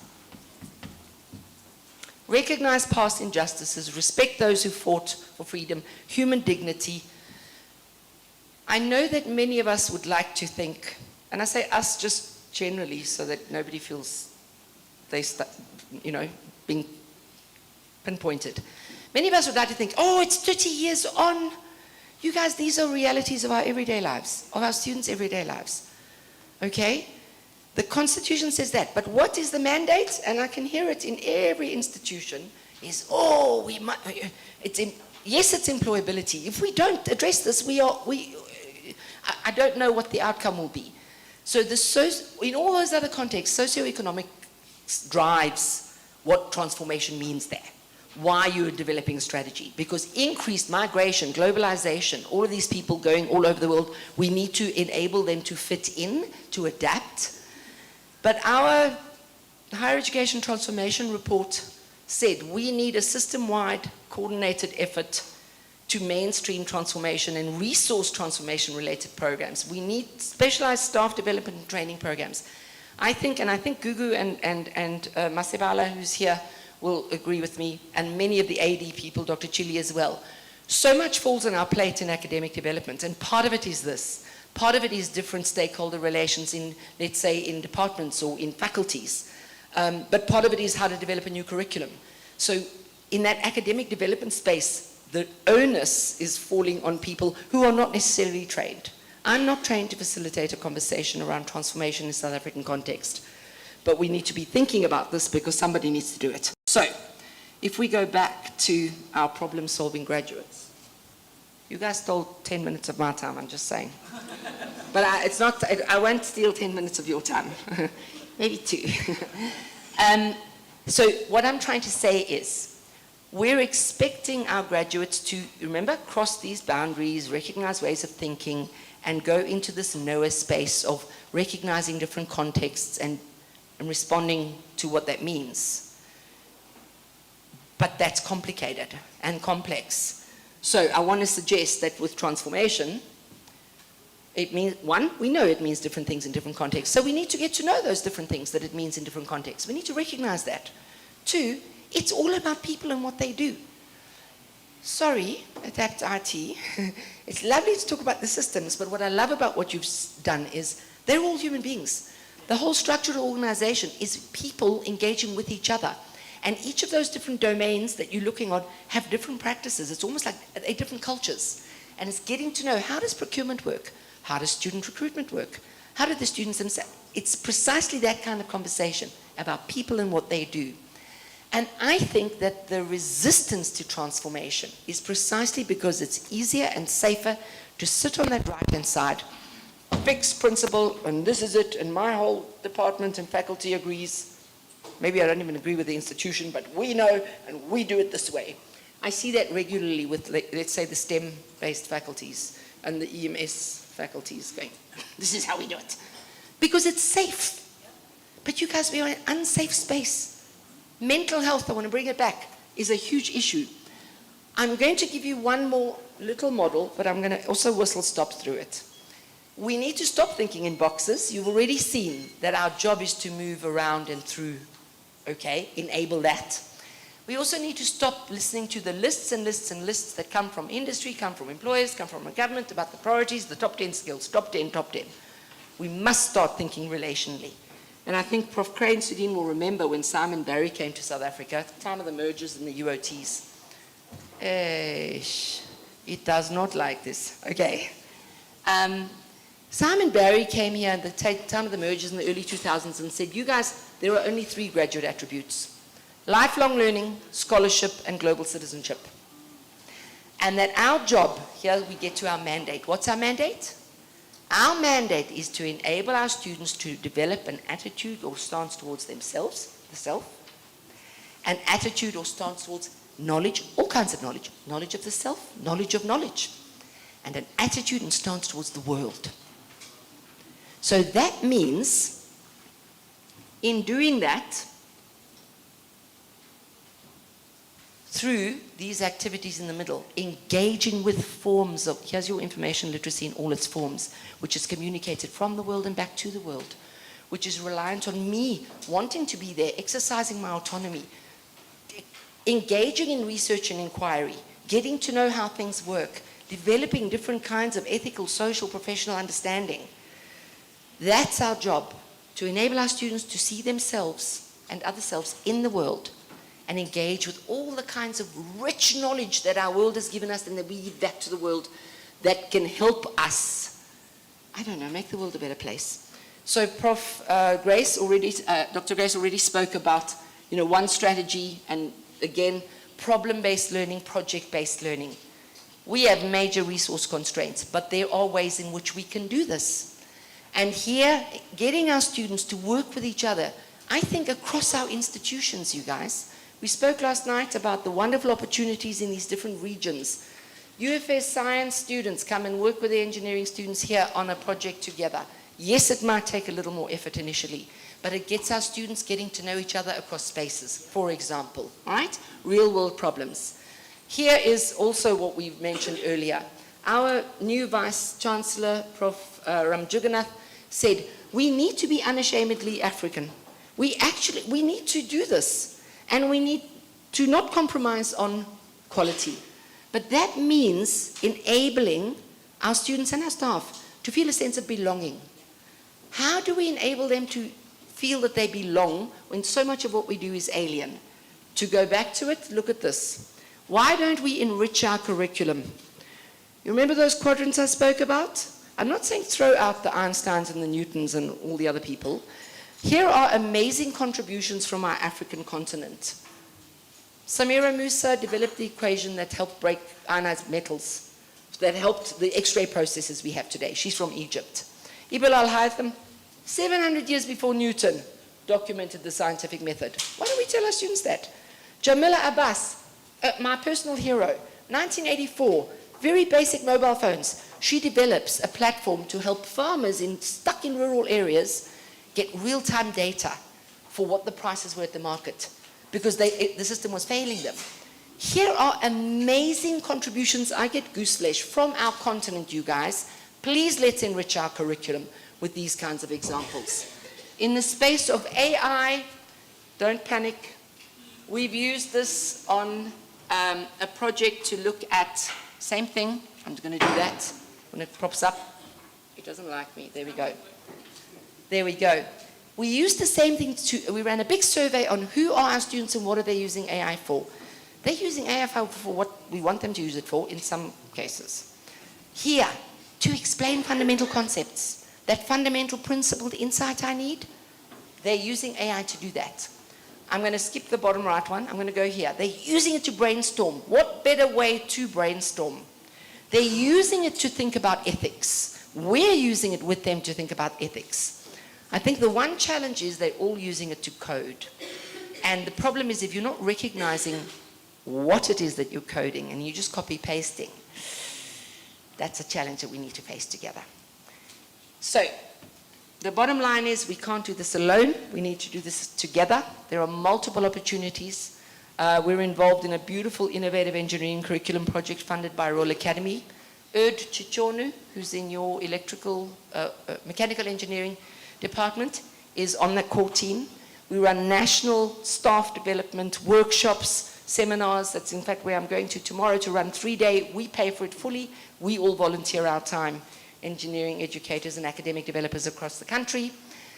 We brought together teams from many of the universities just to grapple with what is mathematics in engineering. This has extended to across Africa now. We have an Engineering Education Research Network Africa that we really need to talk about getting many of your staff members involved in. We meet once a month online. And for this community, over 200 members, 28 countries already. Sharing practices and strategies. This is for you as well. We will chat about this. What matters to us is community, transformation, cooperation. So already we can see amazing things that we are doing together to tackle these challenges. Let's go.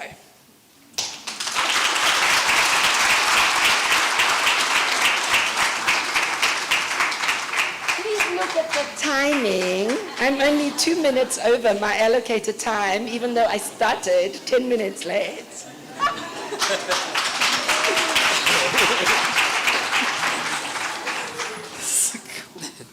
No, thank you, Prof. Can we give another round of applause for this? Sorry. I love the energy. Yeah, this is yours. This is yours. Colleagues, if we can move on. Thank you, Prof, for that such a powerful and inspiring keynote. You have given us much to reflect on from the challenges that we have and how we can, of course, then seize from the opportunities as well. And then I think, colleagues, we all agree that that was a true call for action in terms of transformation also from there. And again, how then do we teach our students to move with us as well?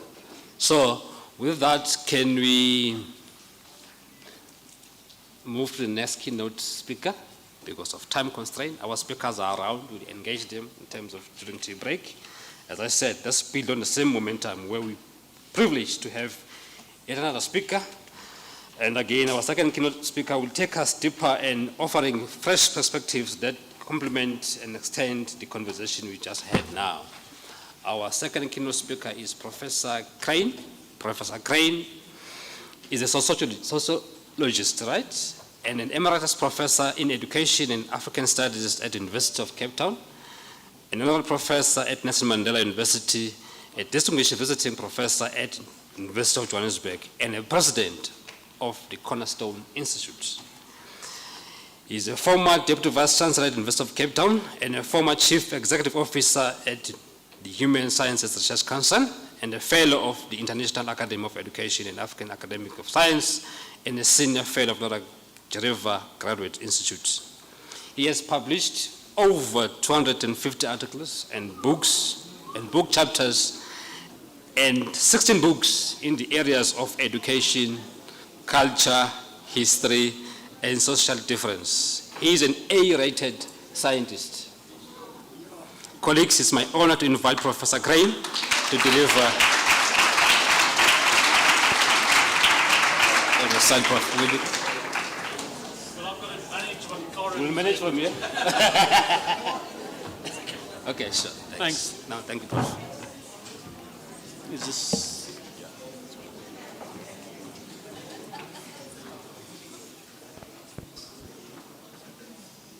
Great. Oops.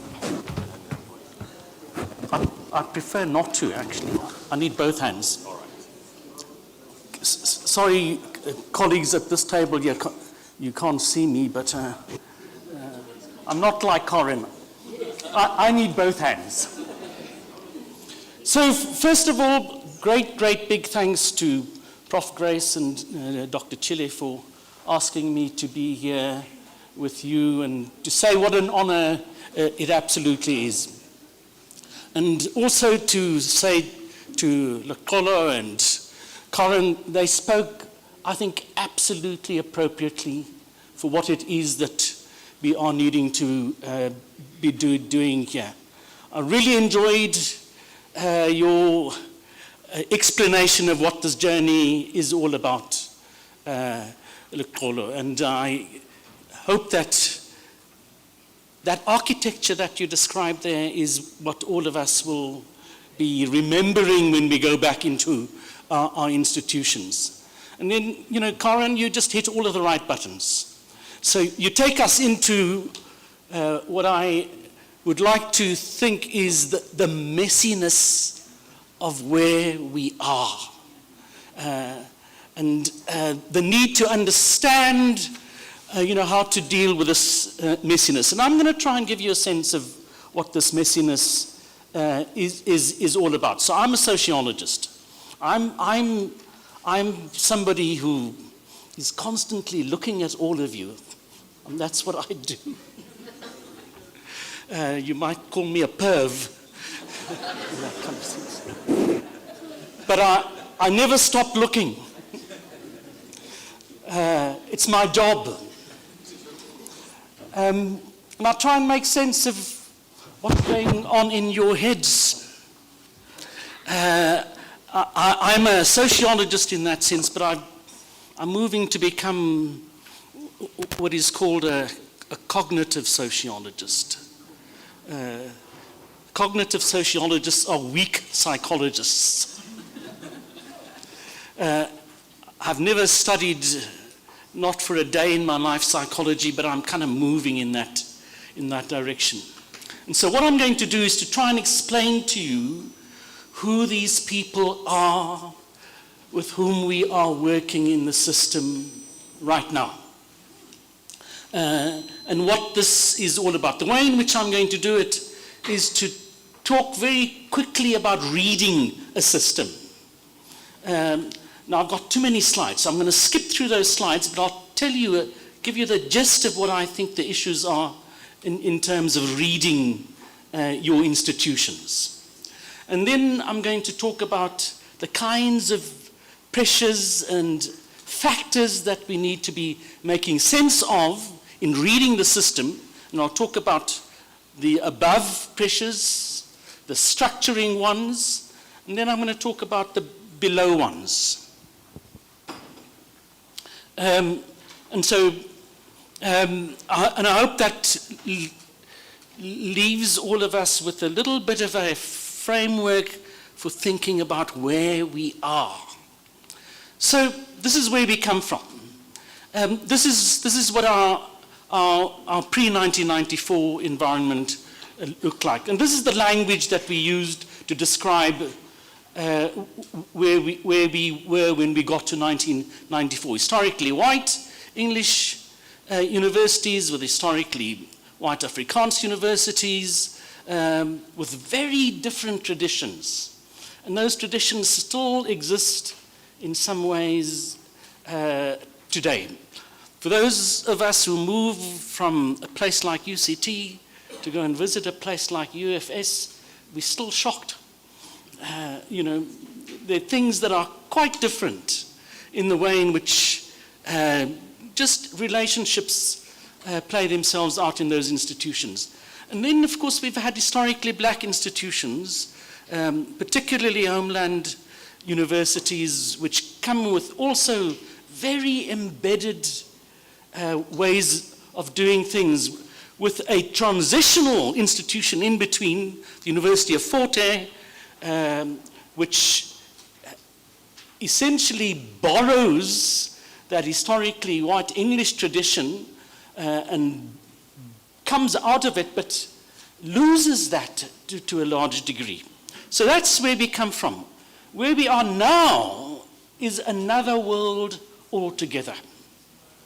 We now have 26 institutions, and I'm going to be talking about enrollments a lot, with almost 1,100,000 students in the system. We have, and I'm not going to be able to give you enough of an insight into this because I myself am not on top of it. We have registered in our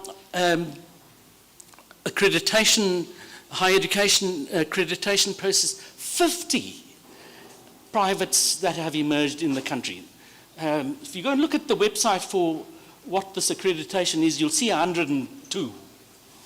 But you'll be shocked to see how many are deregistered or are being struck off the registration system for one reason or another. But we've got 50. And I'll come back to this repeatedly. The incredible thing about this sector is that this sector now is a quarter of the size of the public sector. You know, and that's really astonishing. We have 2 new public institutions that are going to come into being in the next couple of years. A military or a police institution, and another one around tech in that Midrand kind of area. The point is that we're a system on the move. And it's a system which I try to explain to myself you cannot capture in single terms. So there's the temptation in many people's descriptions of what we are dealing with to characterize the system in a single way. It isn't a single monostructural, characteristic system. It is a system that has many, many faces. It is dominated, I will say to you, by neoliberalism. And I don't have enough time to talk to you about that. But it's a system which is globally now coming to frame how universities work. It's about commodification of knowledge. It's about the metricization of the ways in which that knowledge comes to be valued and appreciated. But we also have, and this is the extraordinary thing about the South African system here, our South African system has also got incredible social welfare features. And those social welfare features are absolutely powerful, and they come to characterize the nature of these institutions. In trying to read the systems, my instinct is almost to say that we have 2 kinds of institutions emerging. Those dominated by the metrics the neoliberal ones, and those dominated by the kind of social welfare requirements of what the students are all about. The big thing about the system, and I'll come back to all of this, is that from this, we have moved to a system now which is essentially demographically, in some ways, representative of what the country is all about. And it's an extraordinary revolution that has occurred. So when people say to you, nothing has changed in the higher education system, I'm not going to tell you how to respond to you, but my response is you don't know what you're talking about. You have absolutely no idea. Everything in some ways is on the move. And having said that, we are confronted, and I cannot emphasize the complexity of all of this enough. We're confronted, sorry, I really would like to see you people at this table here. Sorry, Clifford, I can't see you. So, we're confronted with the reality that our student composition has completely changed. And I'll come to focus on this in a moment. It's completely changed, and it's changing at a time when we are having to encounter the full might and power of technology. And what you've got here, essentially in collision or coalescence, or an assembly is probably a better word, a coming together of young people from precarious, emergent, middle-class kinds of households having to deal with the full power of technology.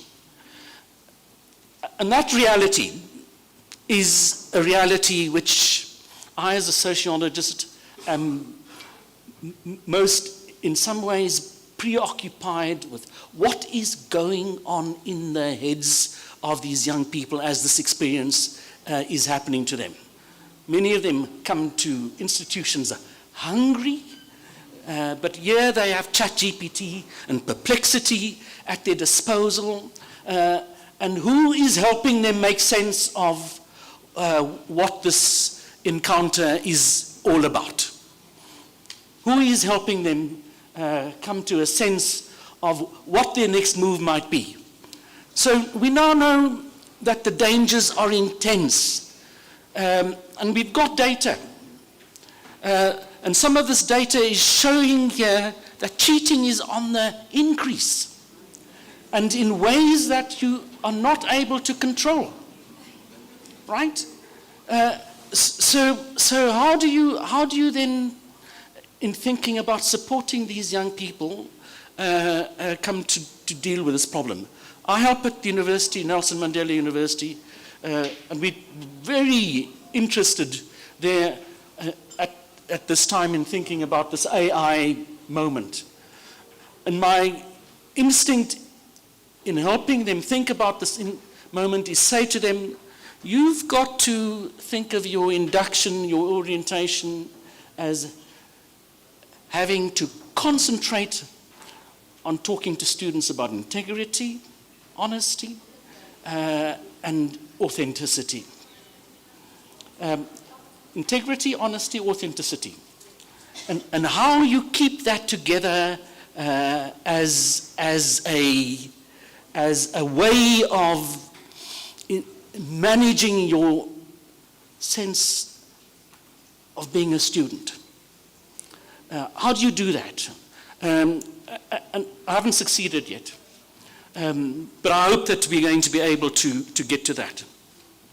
So let me just make a quick point about the field in which I'm working now, and to, in some ways, make it absolutely clear what the strengths and weaknesses of this field. So I'm a sociologist. I'm interested in how, as I said, the space of the university works.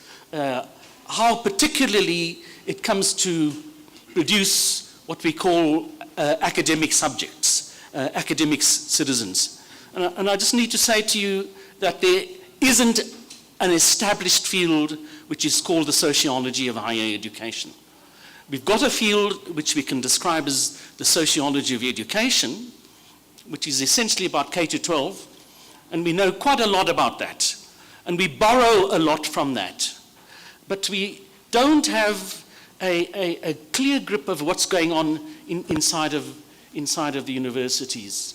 The best that we've got, and I'll come to this, is through the work of a man called Martin Trau. And he wrote a series and did a series of investigations which culminated in him making a classification of our systems move from elite, mass to comprehensive systems. And it's a very useful framing for understanding where we are. But it's really based on North America. It doesn't take our sociology into account. So I'd like to get into that space. And here's my hubris. I'd like to think that I'd be able to contribute to thinking about what this sociology of higher education might actually be.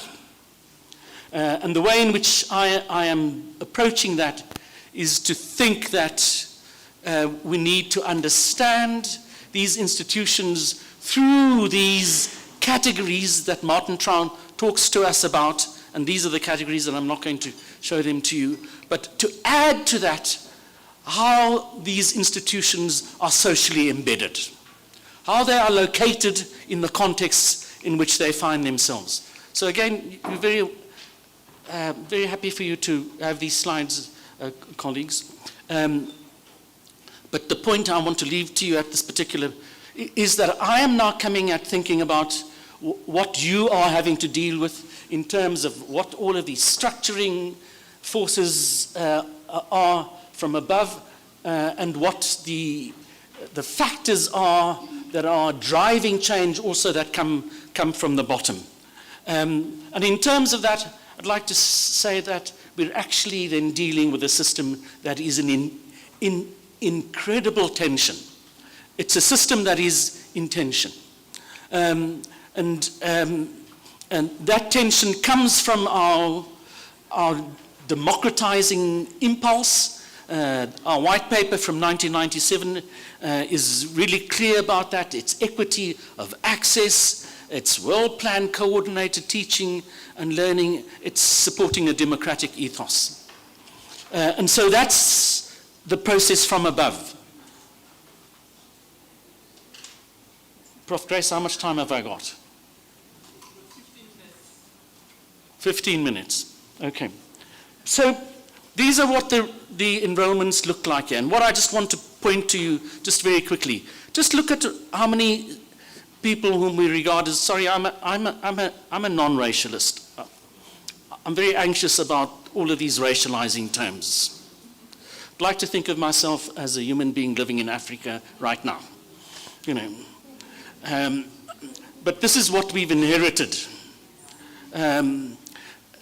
In terms of these classifications in 1980, there were only 10,700 students in the higher education system. I mean, just get your heads around that. By 1990, that number had jumped to 104,000. Quite extraordinary. Here we come to 2023. This is what the numbers, these are what the numbers look like. In 2023, we have 881,000 African students in the system. Quite an extraordinary jump. That jump is a jump in terms of change of more than 260%. I mean, that's the scale of it. And it really is a revolution in whatever way you want to kind of think about it. It's a very strange revolution, though. It's dominated by women. In every single sector, discipline, and so on, there are more women than men. Really is extraordinary. Just as a matter of quick interest here, these are what these enrollments look like in the privates. The privates are dominated by people who are classified as African. 180,000. Again, quite an extraordinary shift there. In total, we have 286,000 people in the privates. Now, we don't know enough about these privates. You know, they're on our doorstep. They are around us. Our children may be going to them, you know, but they are very different institutions. They operate with ethoses that are very different to what we have in the publics. And those of you who are interested, please, I really want to encourage you to get into it. Because we need to be steering what is going on there much more than we are in the publics. So these next few slides here about what's happened to enrollments. This slide here is using Martin Trow's classification about the system. And the important thing about this slide here is to say that we have tipped over to become what we now call a mass higher education system.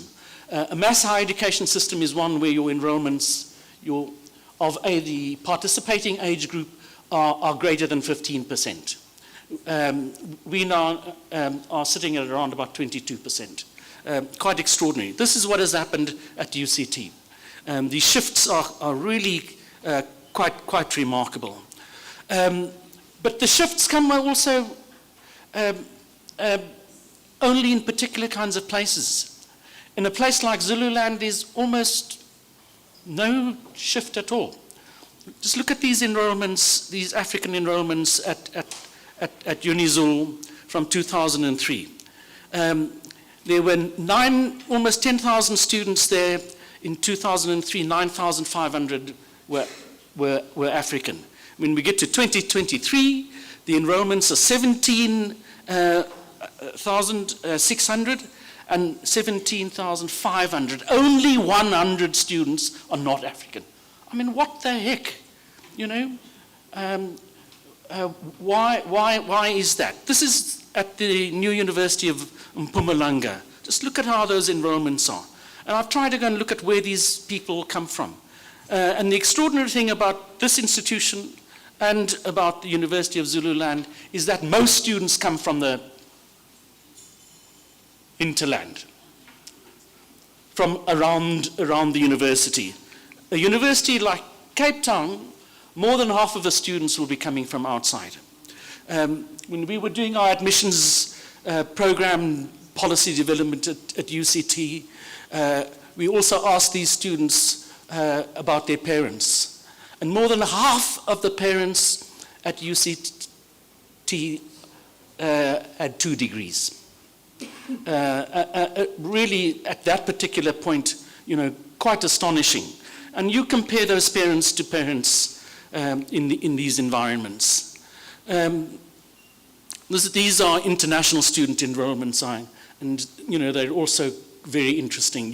You'll see how those patterns, you know, fall out in very particular kinds of ways. So where we are now, big dramatic changes in numbers since 1994.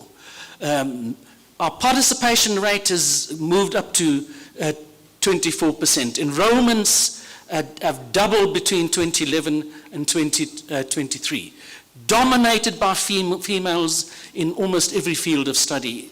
And so we're in a completely different space now.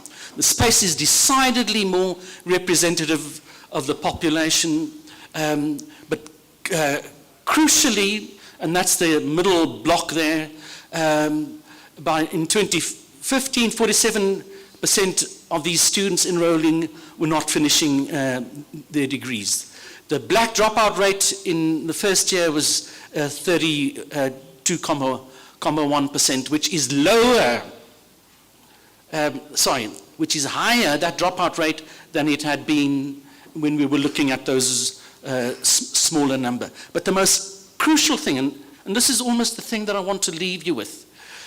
Of those 1,100,000 students in the system, almost half of them were on financial aid. This is what the figure looks like in terms of institutions where more than a third of the students were on financial aid. Mangosuthu Technology Institute of Technology is at the highest with 77%. University of Zululand, 70% of students on financial aid, down to University of Mpumalanga, 33%, and so on. The majority of these students on financial aid are women.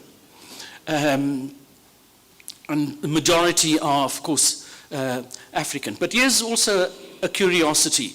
The white participation rate has almost fallen by half.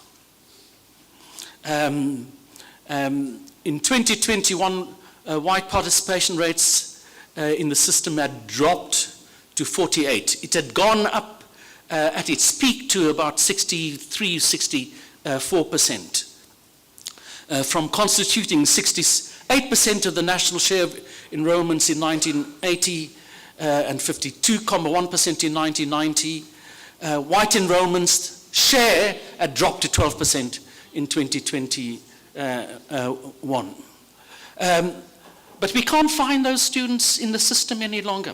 They're not in these new privates, and they're not in the publics. So where have they gone?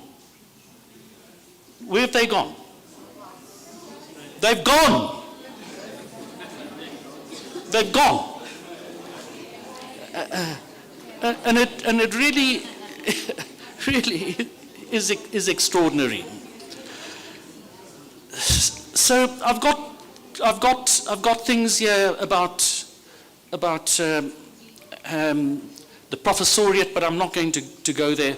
But I want to stay here with this thing about the sociology of the country, and something that we don't talk about enough.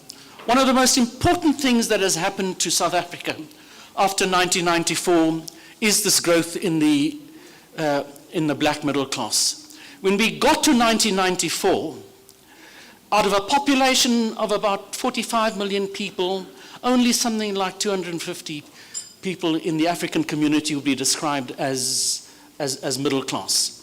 By the time we get into almost the 2000, that number has jumped, and we are in a debate, sociologists, economists, population demographers and so on, about how to count, and the estimate is between either 4% or 14%.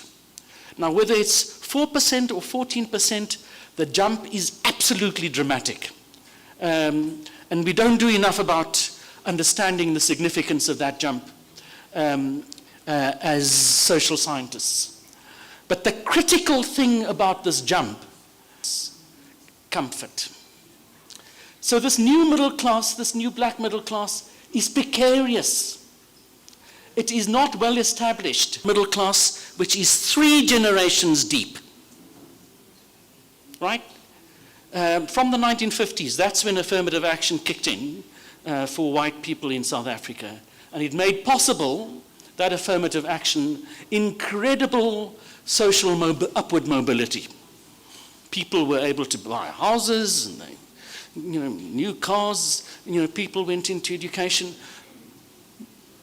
The bulk of the population is only now beginning to smell that possibility. And it's an extraordinary, extraordinary thing, because you're looking at cultural capital, material capital, capitals of all kinds.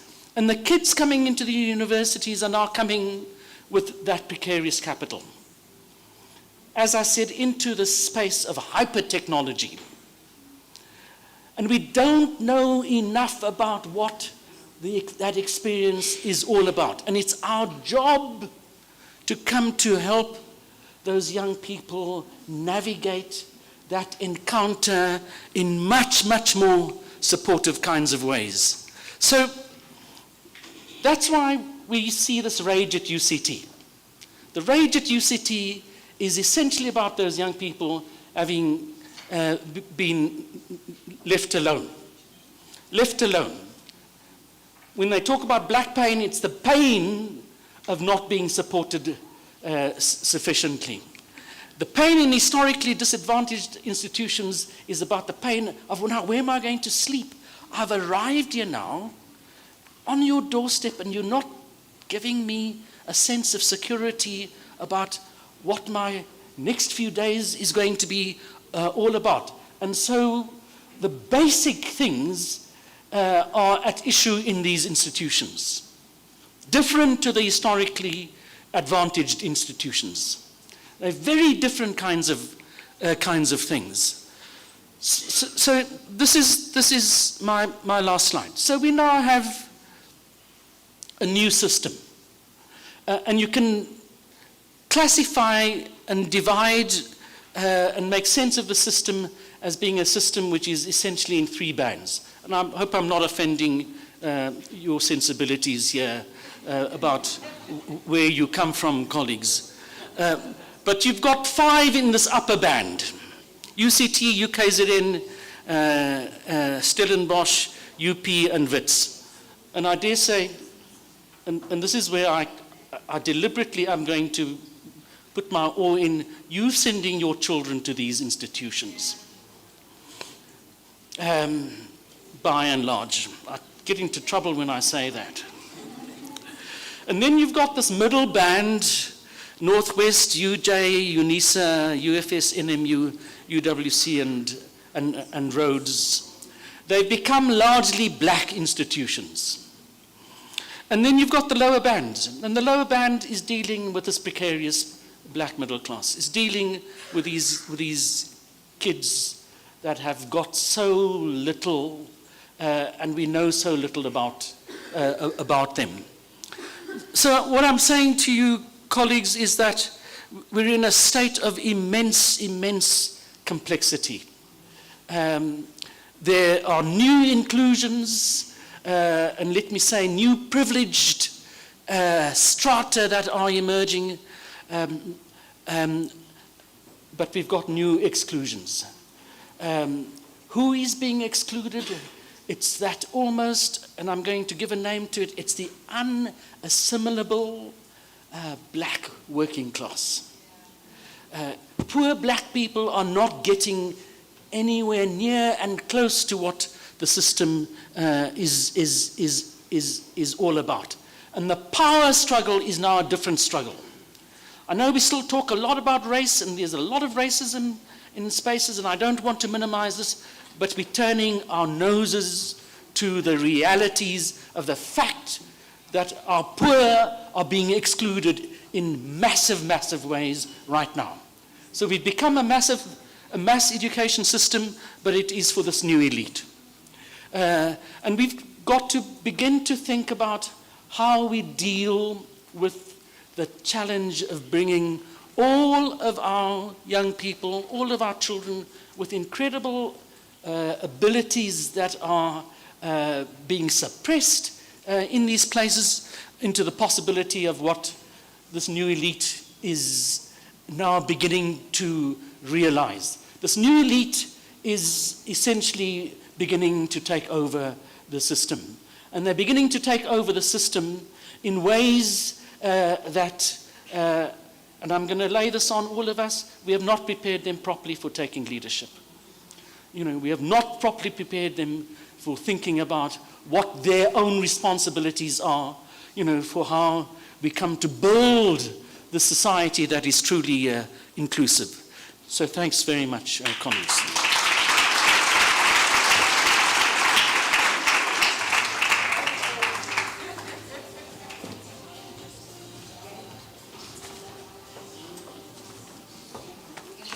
Thank you so much, Prof. Crane. Can we give him another round of applause?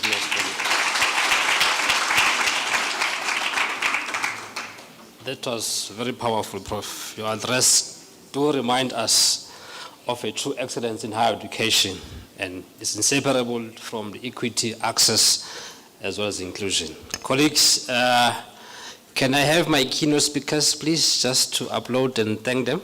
My team has given me some gifts to pass over to you, colleagues.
Colleagues, no, it's coming, don't worry. Colleagues, I think we are almost halfway through the day, but my team keep on reminding me that we had a couple of sponsorship for this conference. So the way we learn students how one of the things is by observation and through what we call listening as well. So a teacher and me will ask a couple of questions, because our sponsors have given us a number of things. You should look at the back of your book of abstract.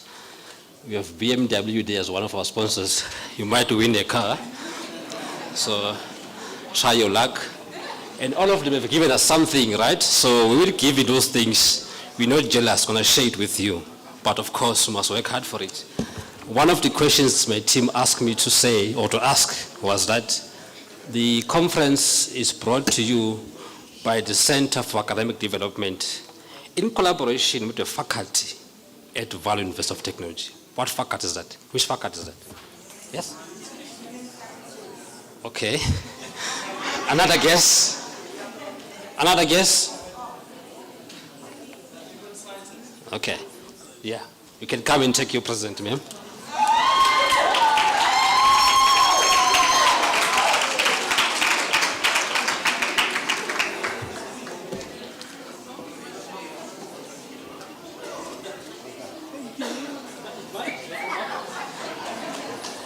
All right, Professor Graham's presentation, I think in one of his slides, when he was talking, he talked about the enrollment numbers in the public institutions in South Africa.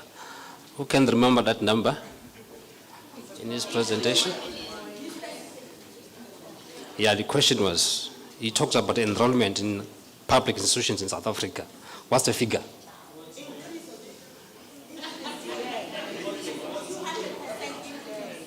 I need a figure, not percentage. 1.1 million. It's the closest to that. Come and get your presents. It's the closest figure. Round off.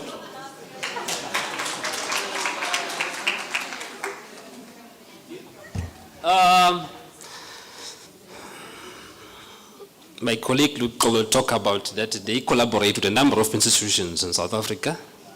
In his presentation, he did mention how many institutions they are collaborating with. Can you recall that number?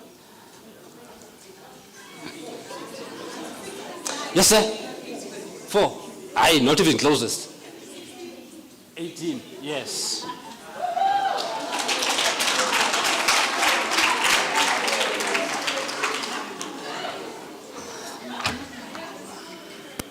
Again, Professor Crane talked about the University.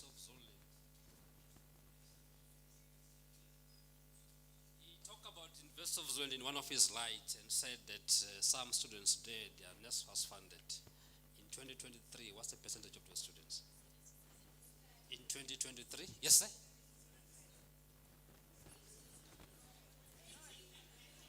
How much? 3. Okay, in 2023, yes, ma'am? 79%. Yes, ma'am? 90? 93. The closest is 93 because above 90%.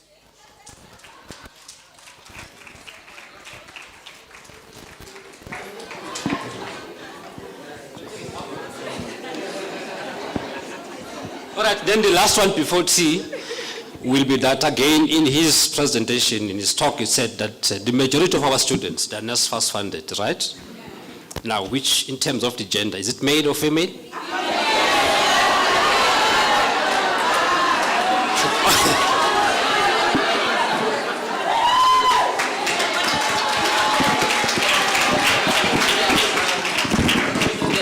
All right, colleagues, we will break for tea.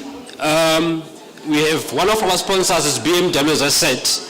Just take a cup of coffee and scroll on to the corridors. I think they've parked their cars there. Our guests are being chauffeured by BMW. You might have that lucky as well, taken home by BMW. So let's come back at, what time is it? At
Welcome back, colleagues. While they are sorting out the connection here, I think we good to start. I hope you had all a good tea break, something to re-energize yourself. Is it the one?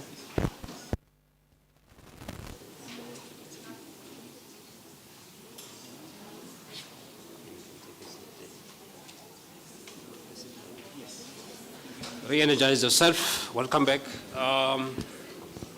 Just before we proceed, my team has just reminded me that the headset that we have in your tables, we now have Isizulu as well as a second language if you want to have those services. Isizulu is on channel number 2 in those headsets, and this is on channel number 3. If you have difficulties, please raise up your hand. My colleagues will be up to assist you. So colleagues, let's move on to our third keynote speaker for today, and that is Dr. Tabi Boss. Dr. Tabi is a lecturer in engineering education at King's College in London and a senior fellow of Higher Education Academy, a chartered engineer and a member of the Institution of Mechanical Engineers. He has held leadership roles, including Deputy Program Director for Mechanical Engineering and Design at Aston University, where he contributed to research hubs in hybrid powertrains, hydrogen fuel cells, and sustainable development. Dr. Tabi has extensive international teaching experience, having lectured in China, UAE, Mauritius, Scotland, and has developed engineering curricula and project-based learning programs across multiple countries.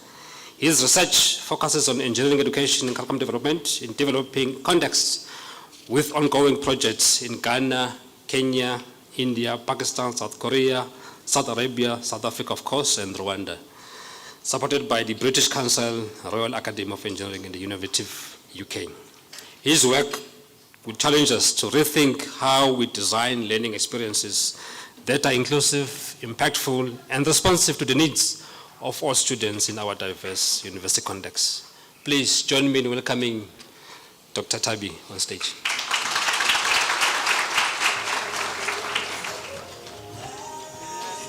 Thank you very much. Can I get your hand here, Mike? Let me just...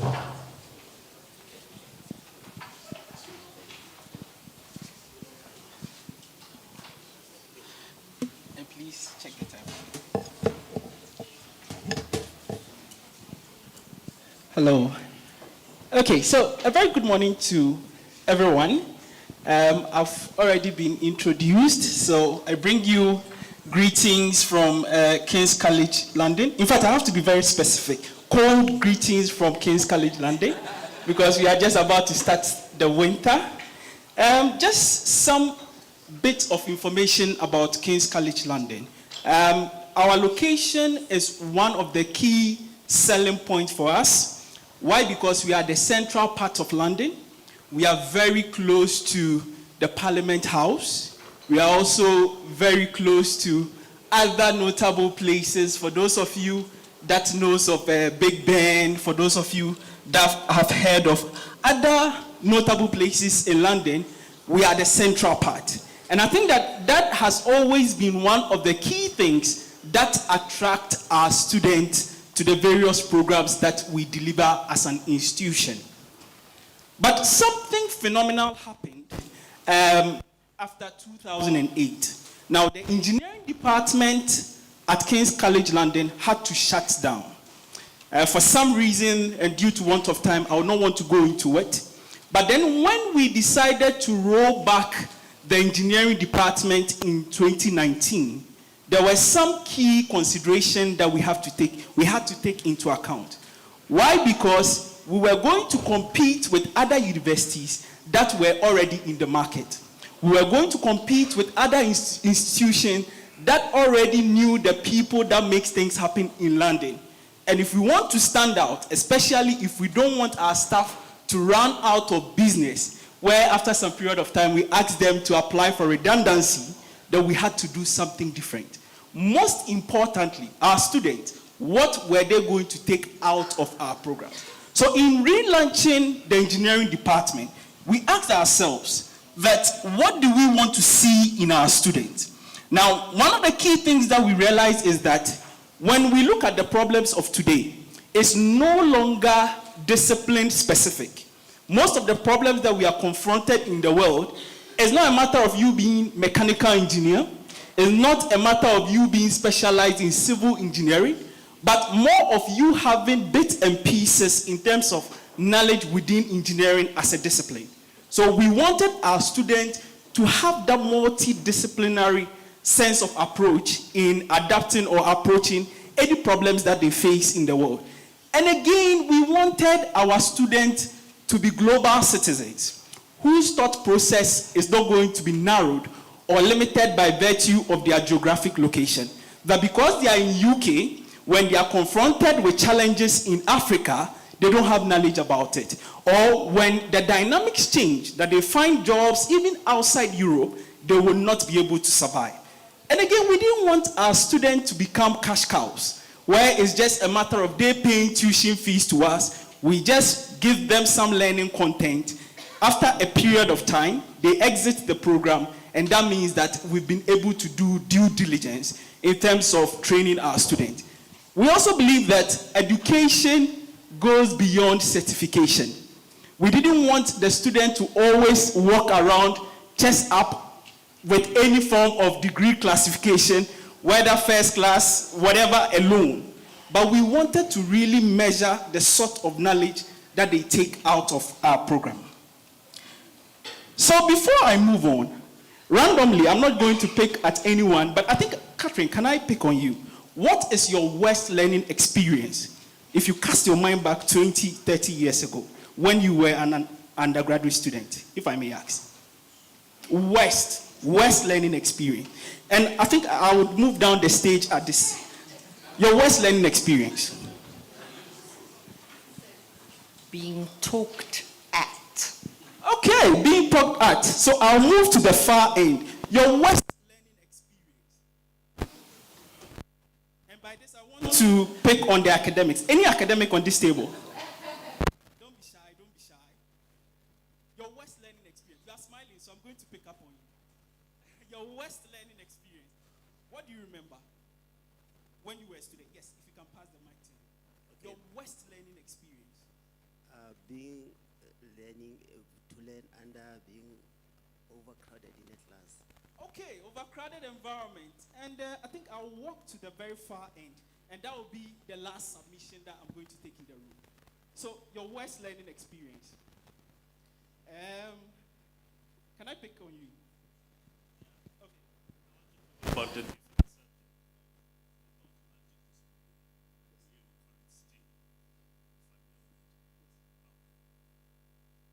Right, so anyone, back to the question, your worst learning experience. Last one. Okay. Being undermined by lecturers. I love that. Being undermined by lecturers. Now, I can confidently share mine because I did my undergraduate in Ghana. Now, I found myself in a lecture room where the academic come to the lecture room just within a 2-hour block. For the first 1 hour, 30 minutes, we were just copying notes. So basically, we were being trained as engineering journalists. And that environment discouraged most of my colleagues in terms of pursuing a career in engineering. Now, if I'm to go around again and ask your best learning experience, would you like to share your best learning experience? What do you remember? Your best. It was being challenged by my teacher to express my own ideas. And my own. Amazing. So he was being challenged by his teacher to express his own view, not what the teacher was presenting to him or her based on their own perspective. Now, why am I saying this? You see, we find ourselves in various institutions where sometimes, if we are not careful, we think that once you're a good researcher, it means that you can be a good teacher. But that's a lie. You may have good publication, you may be able to apply for funding and even be successful, but it doesn't mean that when you are put in a lecture room, you'll be able to survive. And so one of the things that we thought about was the fact that, one, how were we going to recruit our staff in order to join our program? And after we recruit them, how were we going to constantly ensure that we review how they present academic content? Now, I know that most of us, we are not happy when, let's say, you record a lecture video and you go back to play the video yourself. It's something that sits with all of us. We don't enjoy looking at our own lecture session, I believe. But then, we thought of how we can constantly help each other to grow on how we teach. Not the fact that we have knowledge in the area, but how we can effectively pass the content. So what we have all experienced in terms of the best experience during our undergraduate teaching and learning, has to do with something called active learning. How we carry the student along during the learning phase or the learning process. So it's not about you, the academic, and what you think will work best for the student, but you also listening to the student in order to solicit their view on how they feel about the content. Now, why is this important? The reality is, I love this quote a lot. We are training engineers for jobs that don't exist, using technology that hasn't been invented to solve problems we don't know are problems yet. Now, what does this mean? Some few years ago, there was nothing like AI. Today, AI is dominating. We don't know the sort of challenges that will be before our students 50 years from now. Maybe some of us will be on retirement. But the truth is, if we can teach our students on how best to approach a problem, then devoid of the circumstances they find themselves, they will be able to survive. And that is our focal point in how we develop and design our program. Now, this is a pictorial evidence of how an educational setting used to be some few years ago. Today, the dynamics have changed. And you'll be amazed that you go to a lecture room and your students are even more informed than you, the academic. Why is that the case? Because now they have easy access to information. So if it becomes just a matter of they walk into the lecture room and you only being in the helm of affairs on how you pass the content, then some of the students will not see the need to even sit there for 2 hours. Because whatever you are saying, they can easily find it outside the lecture room. So how best can we evolve on how we pass content to students? Now, this used to be the case in the past. We can cast our mind to 30 years ago, 20 years ago, but the narrative is changing. Today, the students have access to internet. If we are not engaging and stimulating their intellectual abilities, then over a period of time, they are going to lose interest, whether we agree or not. And if we also want to reflect on the sort of students we have in our lecture room, you can see that it's easy to say that a student is good and a student is bad. But the reality is, each of the students in our lecture room is coming from different backgrounds. Some of them, they were privileged. Others were not.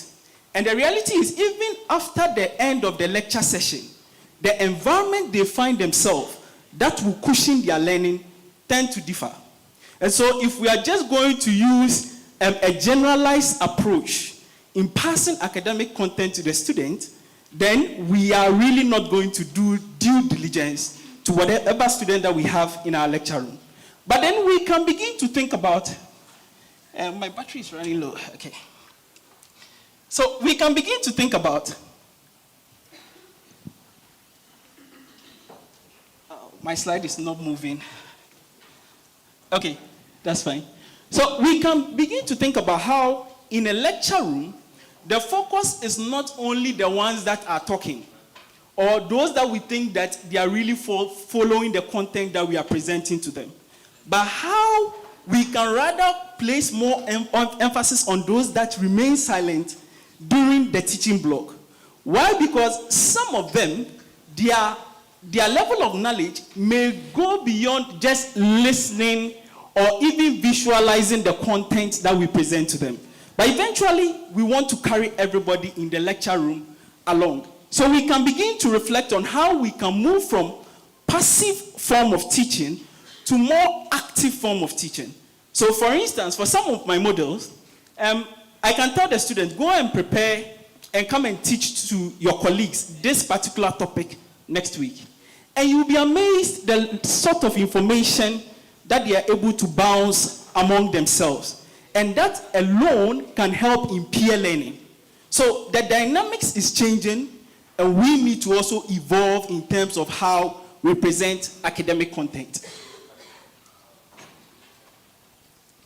And when we begin to move from passive to more active, then we can see that we can easily close the gap between the student that we consider as not being academically inclined to the student that we consider as being academically inclined. Now, as I said, the caveat is for us to raise students that becomes global citizens, whose thought process is not limited by their geographic location. And even in terms of the sort of technologies that we have today, there's been a lot of evolution.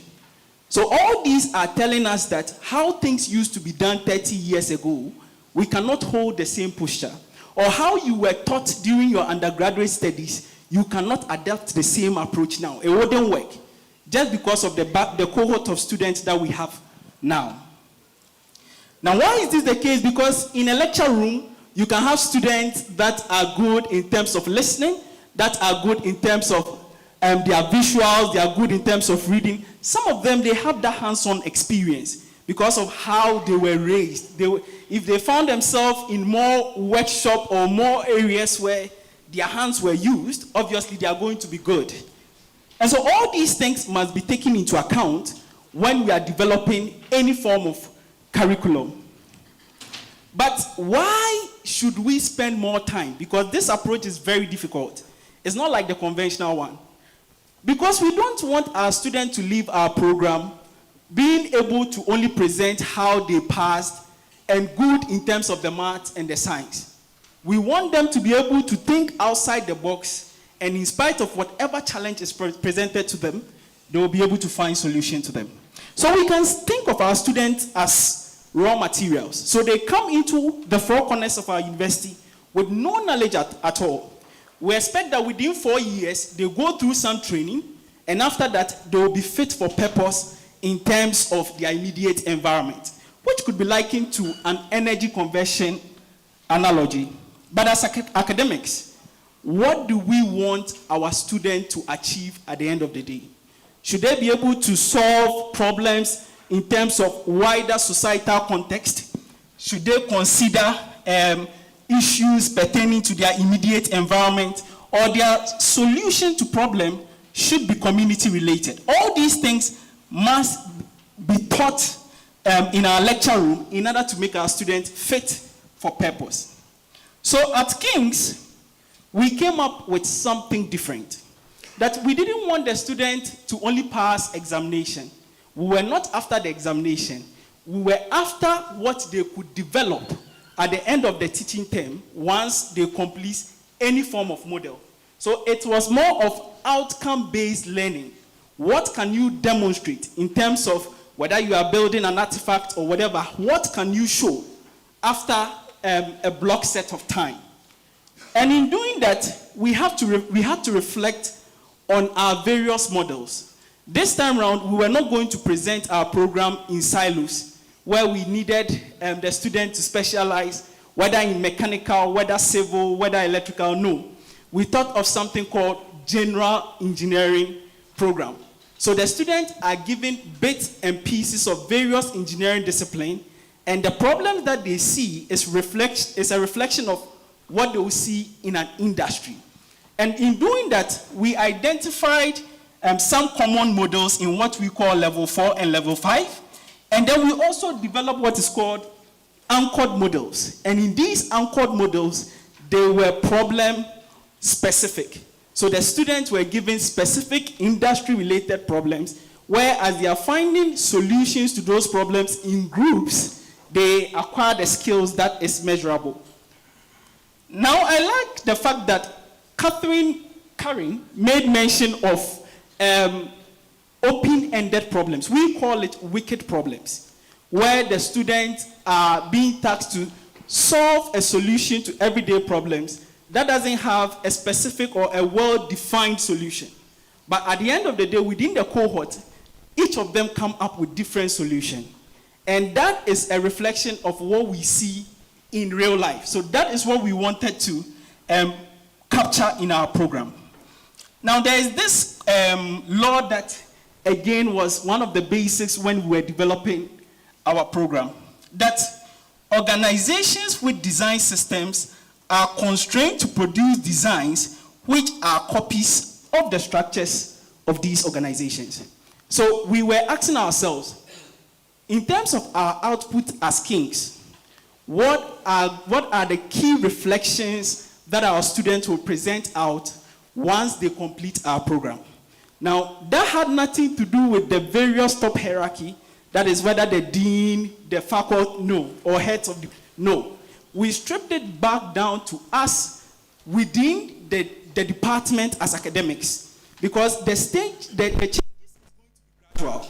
So once we were able to shift the focus of everyone towards this analogy, then collectively we came together to see how we can build a structure in terms of a program.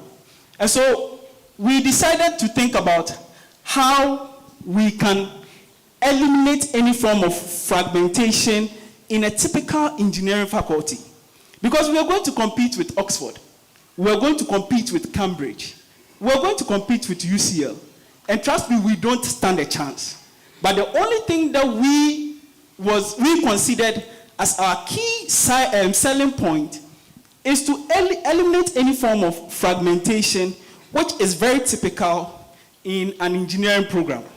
By this, for most engineering programs, let's say those in the mechanical department, they hardly communicate with those in electrical. And those there's no sense of communication between these various engineering disciplines. And we wanted to do away with that. We also wanted to eliminate any form of competition.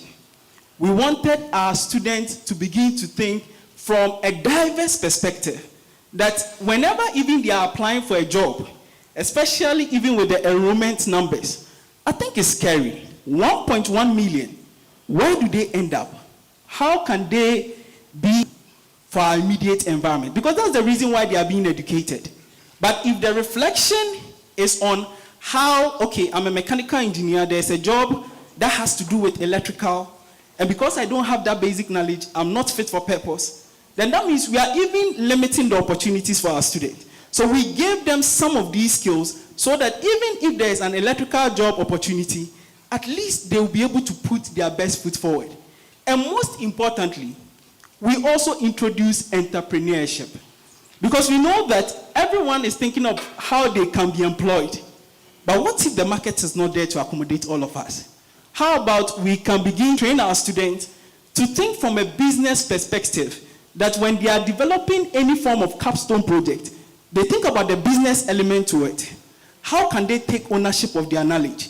How can they claim it? And most importantly, how can they make a living out of it? So that they don't finish and look for a job outside that is non-existent.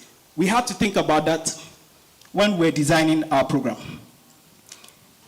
And so for a typical engineering program, we realize that it is fragmented, the academic more specialized.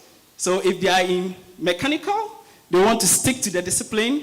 They don't want to move outside the box. We also realized that there were some level of gaps in terms of how we can transition from one discipline to the other.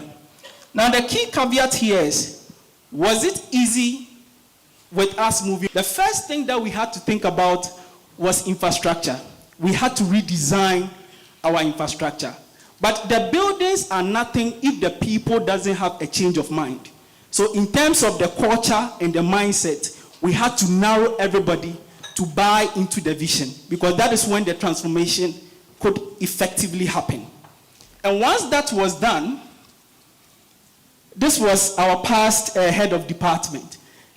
We have to also look at how we can make it more diversified. Because when we talk about engineering, we know that most ladies tend to shy away from them. So how can we sell it well so that in terms of staff and student population, we can really be at the helm of affairs in London? And one of the key things that we introduce in most programs, you have colleagues that teach and do active research in their discipline as well. But this time around, we wanted to change the narrative. High academic or teaching focused team, where what they do is to guide others on how to teach. And their sense of research was more specific towards teaching and learning, and not by virtue of what they did alone during their PhD. And so how were we going to move from innovation to permanent shift? And like I said, for anyone that has gone through any form of education, form of training, this is a practical Bloom's taxonomy, where we expect the student to remember, they go through understanding, apply, analyze, evaluate, and create. Now we realize that by the time the student gets to create, there's limited time for them to really gain that hands-on experience. So we rather decided to flip the Bloom's taxonomy so that instead of having created those, that will lead to the final knowledge and understanding that we expect from the various programs that the students decide to pursue. But most importantly, we give them to reflect, some time to reflect on the entire learning process. So it's not just about building, it's not just about trying to come up with a product, but how you can be able to also take ownership of it. Now by this, I'll share an experience. I had one student in his final year project. He did a very good work, which was around 80% band mark. But he eventually ended up failing because in his thesis, he left a critical part which had to do with ethics. And so there are certain things that we expect our students to take outside our programs beyond only what they produce after a period of time. So this is a practical structure of our program where in year one, there is some design thinking based on the final product that the student come up with, which we expect that it should be a user-centered product design. In year two, they are introduced to some systematic, complex system design, and there should be some element of safety in that. Year three, they're designing for future scenarios, and by the time they get to their final year dissertation, they'll be able to appreciate some element of innovation in whatever they design. So we shifted the narrative from theory to design workflow. So we didn't want them to only come up with how to simulate or come up with any engineering solution theoretically, but how they can build that hands-on skill. And one of the new things that we also introduced in our program is take-home labs. So we don't have stationary sort of lab environment. The students are given the opportunity to carry some miniature labs away, and then whenever they want to do any form of experiment, they can do it themselves as they journey on throughout our program. And again, we wanted to also be able to share facilities with other universities as well. So with the University of Texas at Tyler, we developed a virtual platform that could allow our students to access their teaching equipment so that we don't need to buy one as an institution. And that helped us to channel some of the internally generated fund to other useful purposes. And again, we realized that for most programs, it's all about how the students can apply, how the students will be able to solve a problem using their technical skills, and how they can also appreciate state-of-the-art knowledge. But you see, until a person speaks, you will not be able to measure the depth of his or her knowledge. So we were also interested in non-functional skills, how our students could be able to become design thinkers, how they'll be able to communicate whatever solution that they have effectively, and most importantly, how they can show empathy in their design. That is not about you, because you are the one designing, but the end user and how they'll appreciate the context of solution that you have presented. So for instance, for one of the projects that our students are made to champion, we expect them to navigate through ambiguity, how they can understand themselves and others, how they'll be able to synthesize information, communicate effectively, and how they can identify experimental procedure in order to arrive at a solution. Most importantly, how they can learn from feedback and how they can also take criticism. These are things that we tend to train our students within our program. So as I bring my presentation to an end, we as an institution have managed to change the narrative where we've been able to shift from theoretical concept to more iterative design-led form of programs. We've been able to break the silos in most engineering faculty or typical engineering faculty design structure of a program. We've also been able to see how we can ensure that our students appreciate their immediate environment whenever they are finding solution to an everyday problem. And most importantly, how they'll be able to go through a process to find solution to an everyday problem. So how they go through the learning process. Now, after we did this and it worked, we then came to South Africa through funding also from the Royal Academy of Engineering and with support from TUT then, DUT, UNISA, CPUT, we wanted to see how we can pilot what had worked at King's through what we call COIL, that is Collaborative Online International Learning. And that project went very well. And after the success of the project, recently we've also secured another funding from the British Council, where this time around we are trying to support our women in engineering on how to build a typical digital skill in order to make them employable as they complete their programs in various institutions in South Africa. And on that note, I'd like to say a big thank you for the audience, and yeah, I hope you enjoy your session.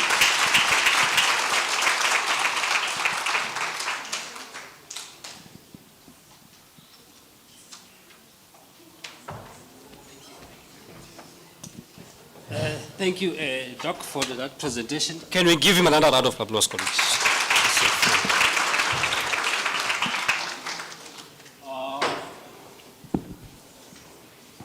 I think we can take a lot from this presentation as well as we move along. My team has just also given me something also to share with you, colleagues. But this one is coming from the hotel, Emerald, so there must be someone who's local, someone with a partner.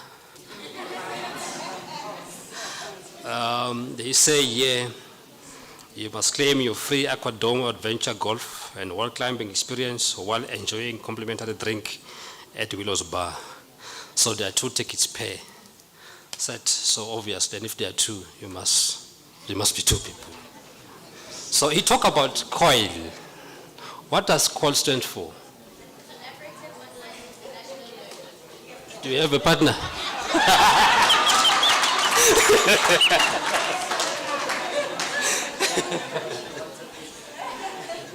Thanks so much. Thanks so much. Yes, we'll have more of those coming after what you call after lunch. Colleagues, we move along to our panel discussion. That is going to be led by my colleague, Dr. Clifford Ngomani. And I hope that the panelists, they also come and join him on the stage. With that, colleagues, can we allow Dr. Ngomani to come on stage?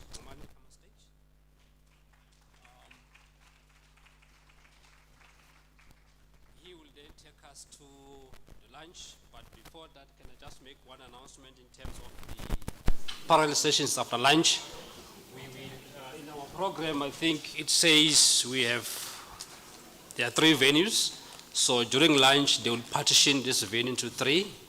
Therefore, we'll move from the one on the Oxy Hall, which has no numbering there, will be our number 3 in the program. 1, 2, 3 remain as those numbers, but the one without a number will be your number 3.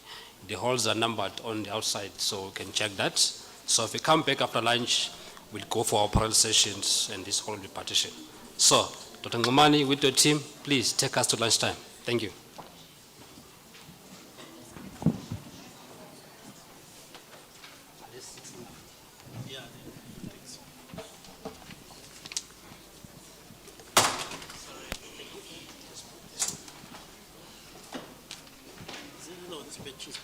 Okay, I'll ask the guys. And also if they can give us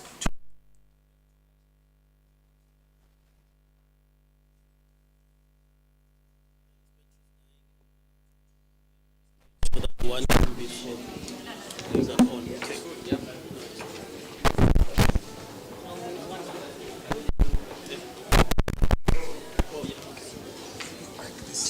Check this.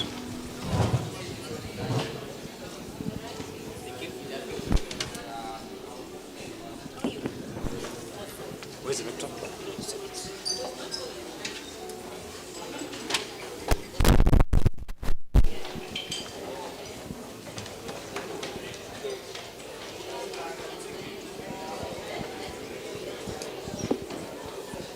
can hold on to this and then share it.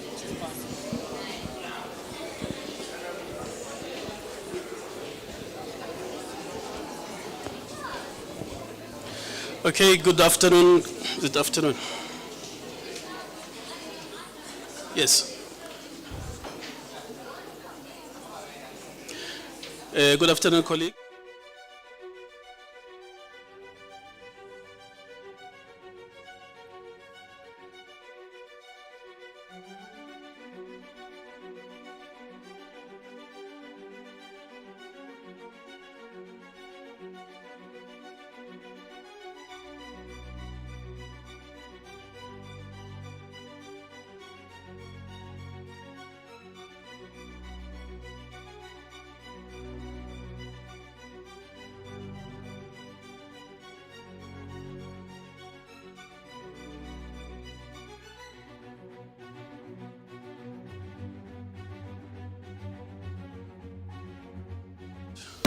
the whole issue and challenge of student success.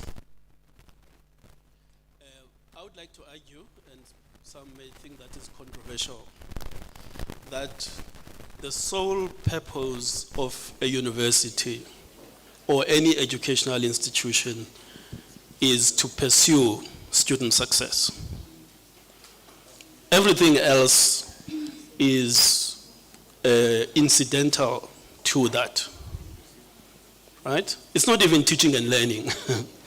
It's the pursuit of student success in whatever it is that you're trying to do with the student. So never mind, sorry, Prof, the A-rated researchers, nothing against you. Research is supportive of teaching and learning, which is what helps you to achieve, student success. But it is clear that from practice, from experience, and from the research that has been undertaken, that there are many factors that militate against student success or that impact negatively student success. And we have the challenge of identifying what are those things so that we can mitigate against them. And those that have done risk management, you know that there are various approaches to risk management. You can terminate the risk, you can transfer the risk, there's two others, I can't remember. But anyway, the point is that how do we then develop the systems and the processes and the modalities and the platforms to identify those students that are at risk of not succeeding? And what do we build into our systems and processes and modalities and platforms to support the student from the beginning, from the time that they enter the university to the time that they leave the university? I saw in Mr. Khubushe's slide, that end in terms of the life cycle of the student in the university, that transition. Most of us as universities focus on just getting the student out, right? We don't worry about where they're going to go, what are they going to do once they've received the knowledge that we're supposed to do them. So this panel here today is going to be looking at a number of things. There are three questions that we're asking them. The first one is, what are the various activities, programs, interventions that we are implementing in our spaces and in our contexts in partnership with universities that are aimed at increasing our ability to not only just hold student success as a goal, but to live it on a day-to-day basis, to support it, to advance it, and to increase its chances of succeeding, of helping us succeed in advancing student success. What are we doing in our context, in our spaces? The second question that we are asking them is, what insights have we developed, have we gleaned from our practice, from our research, from our engagements that can inform the way student development and support programs that enhance or that work towards student success. And then the third question is that we are all doing something in our spaces, sometimes by ourselves, sometimes in partnership with others. The question then is, how can we encourage, support, and enable alignment between the different things that we're doing? How can we ensure that there is convergence of what we are doing across platforms, across institutions, across programs, so that together we can achieve a much greater impact than what we can achieve by ourselves individually? Yes? Yeah. So those are the questions that we are asking the panel. So what I'm going to try and start with is perhaps to give them an opportunity to introduce themselves in terms of who are you and what context are you operating in, what are you doing in your context, and what difference do you think it is making, right? I think that applies to my 4 panelists. And on my left is our student representative who have said that it's now to hear from them, right? It's not just, you don't want to hear the doctor, you want to hear from the patient as well, to say, how are you experiencing the myriad programs that are being implemented, in your context as students? What do you think is effective? What do you think is working? What are you learning from those in terms of the type and level of utilization by students of these programs? And what do you think can be done to ensure that there's a collaboration and convergence and alignment that will have a greater impact on your success as a student through your student journey, right? So let's start with you in terms of introduction. Thanks. We've got like 30 seconds. Greetings to the House. My name is Kasiro Jaden Koza, the current SRC Chief Academic Officer of the SRC. Yep.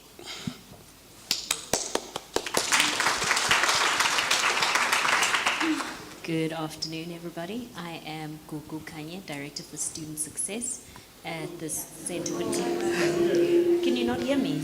A little bit. Can you hear me now? Speak up a little bit. Right. Afternoon, I am Gugu Kanye, Director for Student Success at the University of the Free State. I am in the Center for Teaching and Learning, and under my portfolio is Student Learning and Employability, which is our tutorial program, our senior student experience, and of recent times, the work integrated learning. I'm also responsible for what we call CLASS, Critical Literacies and Student Success. That is our academic literacy module and our first year seminar. And then the third component is student advising and student support. So within that space, I believe my responsibility is to be a guide to how the institution views student success and what we implement. So I'm looking forward to this conversation. Thank you. Good afternoon, colleagues. My name is Trishana Soni. I'm in the Student Counseling and Support Division at the Vaal University of Technology. And I'm a senior educational psychologist there and a researcher, and currently also working on the Women in Research project at VUT. Thank you. Good morning, everyone. My name is Ulusanda Bebikulu. I am with a company called Site. Who we are as a business is we're a partner to Adapt IT. We provide what would be mental health support services. And so where we come in terms of our service offering is we partner with institutions of higher learning in supplementing the services that would be provided by each institution's student counseling unit. And I'm also a clinical psychologist by profession. Thank you. Thank you. Good afternoon, everyone. My name is Kanyisa Lukogwana. I'm a researcher in the social sciences, and to be specific, I'm in the field of sociology. I am working with Adapt IT through Rhodes University, though, doing research in terms of looking at factors that affect academic outcomes of students in TVET colleges and also universities. Thank you. Thank you very much. As you can see, there's women's leadership in a 4:1. Maybe let's start right at the end with you, Kanyisa. What are the kind of programs that you are involved with? Not so much programs, but in terms of your research, what is it that you are finding? And how are both institutions and students, dealing with that? Okay, thank you, Doc. With regards to the research that I am currently doing and have done and completed already, I'll start with the one that I completed. I have completed a research on factors, not really factors, in fact, the one about factors is the one that I'm busy with currently. It is on NSFAS. They are inconsistent payments and how they impact students from rural areas, from your historically disadvantaged households, and also what happens within that relationship between the student, the higher education institution, and NSFAS, and what is the outcome of that relationship, because it is poised as supposed to be an enabling relationship in that NSFAS it gives them access to higher education, in that they then able to derive income out of the economy. However, there's been many loopholes in that you find that, in fact, the study that I based my study on was saying that only 12% of students that go into higher education make it on time. Some don't even make it, and we need to look at those, the gaps, and where do we lose the students to. So the findings that I have found, in fact, the study that I embarked on was looking at, firstly, their socio-economic backgrounds, because you cannot be looking at them as students without looking at where they're coming from, their home background, their previous education, what it is about. So it was also looking at how they mobilize assets in their disposal. Their financial capital, their social capital, which is the relationships that they have amongst each other, relationships from home, and also human capital, which is like the skills that they come with. How do they mix all of those assets and make a sustainable livelihood for themselves during this journey of attaining academic accreditation? And also the institution now, the higher education institution and NSFAS, how do they impact them? And my findings were basically that their livelihoods in their individual formats were not sustainable, in that they weren't able to recover nor cope with stresses of these inconsistent payments from NSFAS. And before I actually even look at or talk about the findings, I need to stress this point that NSFAS has done a very good job. NSFAS as an institution and the mandate that they were created for, they've actually surpassed that. One of the key components of their mandate was to give access to historically disadvantaged individuals. They have done that. And they were also mandated to make sure that they bring about change within females, and the fact that they need to access higher education based on the historical issues that we have as a country. So they have done that. However, there are systems and processes within the institution of NSFAS that somehow dismantle or compromise their wins. And these compromises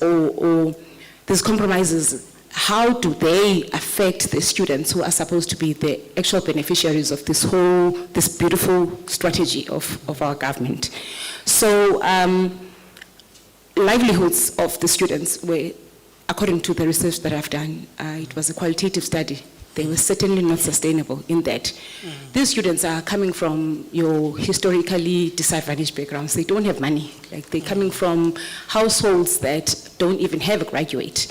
Some have been raised by their grannies who have been domestic workers. So without NSFAS, there would have never been a way that they would access higher education. So this has been a through way for them. However, this particular through way, it is also casting them into deeper what you call precarities, in that they find themselves in the university outside of their sheltered homes. They don't have food, they don't have your basic hygiene products, and they are unable to attend classes. So these talk to absenteeism, they talk to the fact that now they are deeply distressed. In fact, one of the findings was that 70% of the participants that I had in my study were deeply distressed. They needed psychosocial support. There was no going on for them, because how do you expect academic outcomes that are positive from somebody who is depleted? Sure. And also 100% of them were despondent. They were so despondent in that they didn't see a point in going forward with their studies. They wanted to. And when you look into these cases, these individual cases, you find that these are not irresponsible students. Because what happens is that as we are given these stats stats coming from like your quantitative studies.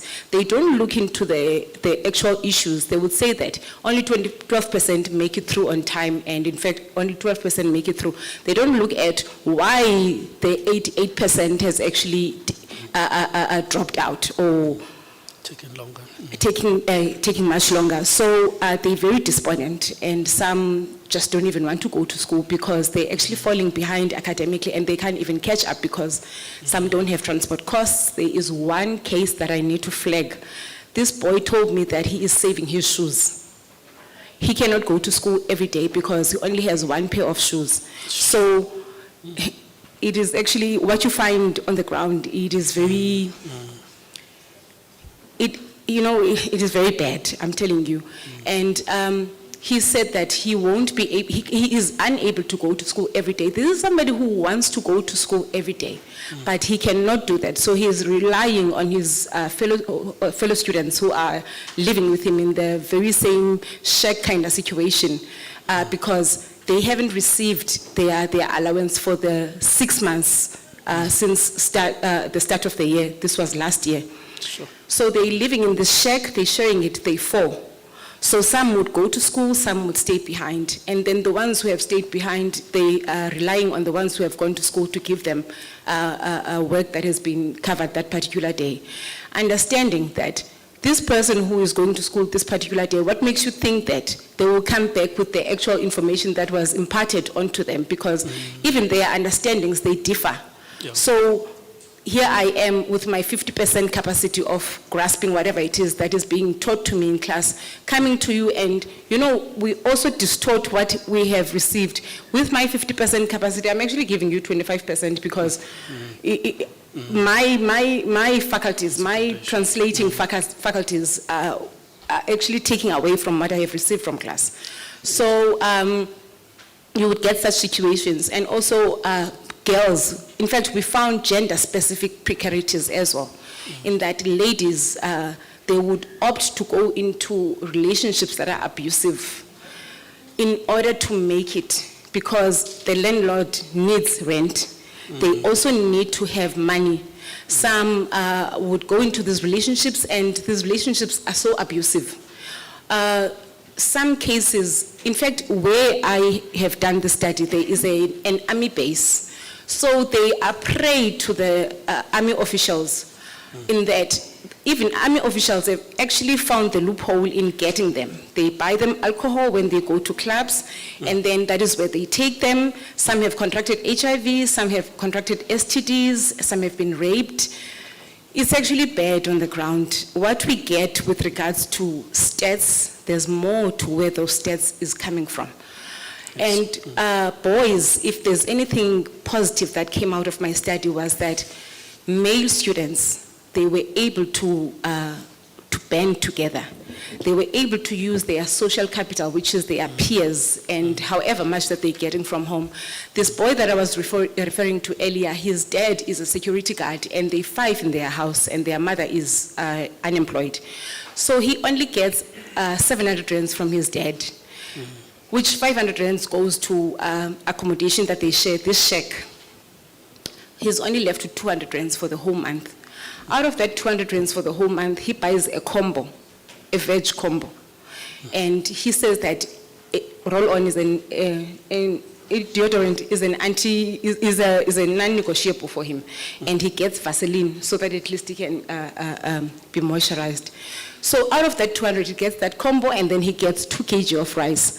The other one buys whatever it is the other one is not going to buy. And they also have created this community for themselves, in that they know this one's money comes in on the 25th, this one on the 15th, this one month end. So they pace themselves, and then at times they go through the day with only 1 meal. And they were not even in a position where they were complaining. Those boys were not complaining. They managed to create a system for them to create a sustainable livelihood. However, that was different for the girls. I don't know, as a parent, where we went wrong, in that they are unable to be honest with one another and tell each other that we have this issue. And what I have found is that they would rather suffer in silence. Girls go through days without eating. They cannot tell their friend that they're suffering. Their friend is suffering themselves on the side, and they cannot tell this other one that they're suffering. I don't know where we went wrong as parents in terms of that, because it was pretty glaring that females, they negotiate their livelihood in a different manner versus their male counterparts. And also another big issue was that alcohol was their depressant of choice. They enjoy alcohol for whatever reason. And when they talk about alcohol, they tell you that it makes them forget. Why do we have a society that causes our kids to want to forget? Sure. Why would you want to forget your reality? It means your reality is like you cannot take what is transpiring with regards to your reality. There was this other girl who said to me, she's been seeking psychosocial support from their institution. However, the counselor comes every 3 months, and also with regards to the ones that are there is a huge list, a very long list. And case on point is the one that Mr. Khubuja was talking about earlier, that student who plunged to their death. It was actually found that that student was on the list for psychosocial support that they requested, but it is just that the list was very long. So this is where partners like Psyched would come in that physical counseling sessions, they're proving to be an issue. Then you need something that would be available to them at their disposal as and when they need. These kids, they're actually telling you that we appreciate the psychosocial support that we get from the institution, from a higher health. However, it comes in when things have already gone haywire for them. So one of the other findings was that in their drunken stupor, they get into these vulnerable situations in that they jaywalk, and then they get raped, the what you call the females. Boys, there's this other one, he wanted a job. He went out of his way to find a job. Unfortunately for him, he found a job in a bar. Sure. There's no other way. It pays whatever it is that he needs to negotiate his livelihood. However, he gets to drink there as well. So it answers one issue. However, it plunges him into deeper precarity. And also this bar situation, it operates at night, and he has to walk all the way to the location after his shift. And then this one time he was met up by this other gang on his way, walking from town to the location at night. I think it was about 4 a.m. when he was walking home. And they stabbed him numerous times, but he made it. And he's still in the specific higher education institution that talks to resilience, that talks to them wanting to be there. However, everything that they're trying to navigate, it seems to be working against them. And they have no choice, according to them, but to sink deeper into alcohol, because the issues that they're encountering, they have to forget them. You know, when you try to commit something that is not favorable to you in your subconscious mind, they use alcohol. We, as adults, you use your own tools in order to commit unfavorable situations into your subconscious. They use alcohol. And alcohol on the other side, it actually derails them and causes absenteeism. It causes them to not even keep up with their schoolwork, because on Monday they baba last. All right. So yeah, that is the work that I have done, and thank you so much. Thank you so much. Okay, so I think Kanyisa has kind of combined the two types of questions, combining the experience and the learnings and the insights in one. So perhaps let's carry on with that in terms of time. Thanks. Over to you, Lisana. Thank you. I heard Dr. Wilberforce challenging us to answer the question, what were our bad learning experiences? And I immediately told the lady sitting next to me that for me as Ulusanda, it was starting university, doing my first year in psychology, in a lecture hall full of over 800 students in what was then University of Durban Westville, and I did not understand English much. That was my experience. Why I start off with this, for me, I was fortunate enough, ukuthi ekhaya they had encyclopedias. So at some point I had to realize that I don't know what is happening in that lecture hall, and I started reading from A up to Z. Mine was a unique experience. It is not the experience of some of the students who are accessing the institutions.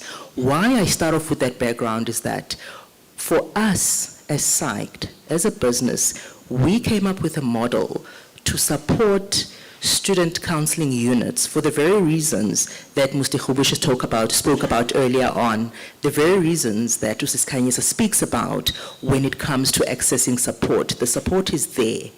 However, sometimes, outside of what would be the common and the normal ones around waiting times, number of practitioners, there's another one, colleagues, that we sometimes overlook, and that is, who is the student? What is the student's culture? What is the student's definition of success? We speak about academic success. Where does the student come from? I speak of what was, for me, a very advantaged position because my grandparents had encyclopedias, but many of the students who come from rural areas do not have that benefit. Why that becomes important from a psychological perspective is that we have found in the work that we've done, when certain students come into institutions, they get bursaries, they get funded, full funding. Be it NSFAS, be it private corporates that are funding them, and we have worked extensively with corporates who are funding students. And one of the biggest things that we found was they struggle because most corporates now, for various reasons, will opt to fund the student who comes from a disadvantaged background, a rural area. That student is given funding and they are placed in UCT, for example. They are placed at VUT, they are placed at an SMU, etc. And we are talking here about a student who is firstly going to struggle with adjusting emotionally and psychologically to the environment where they are placed. And that is the first barrier, colleagues. That tends to be the first hindrance because they get there. Everyone that is around them understands the way of life, understands who they are as individuals because they don't come from the same backgrounds. And so that's the first one, because they don't know who they are. So for us, as a business, we came up with a model where we say, yes, tertiary institutions, we're going to support you in providing services to students. We don't take away what a campus counseling does. We supplement it. And why do we supplement it? Because we understand the identity of that student. So it's not just a responsive model where we say, okay, I'm a psychologist, come and have a session. There is another psychologist on campus. But we looked at the understanding that there is going to be a student like me who comes from a rural KZN, whose only currency at home was the cows, right? And they must now come into what would be this urban institution where the language is different, right? And they're going to come and see a psychologist who looks like me, but I don't sound like them. They look at me and they can't resonate with me. And that's the reality that we have looked at. Because ours was, if we want to reach you where you're at, we need to understand your full demographic. We need to understand your internal experience. And so that is why for us, we have as a business, we are based in Joburg, in Rivonia, but we have got presence throughout South Africa because we have partnered with different mental health practitioners throughout the country. So that if a student who comes from Mthatha says, I want to speak to a psychologist who sounds like me, I don't come in and force Zulu on them. And this is with all due respect. I understand their limitations. That's the reality. I've worked in different institutions and in different, public institutions, so I know their limitations. But if we want to reach them where they are at, what was important for us, hence I said we supplement. They will have a practitioner who's going to sound like them.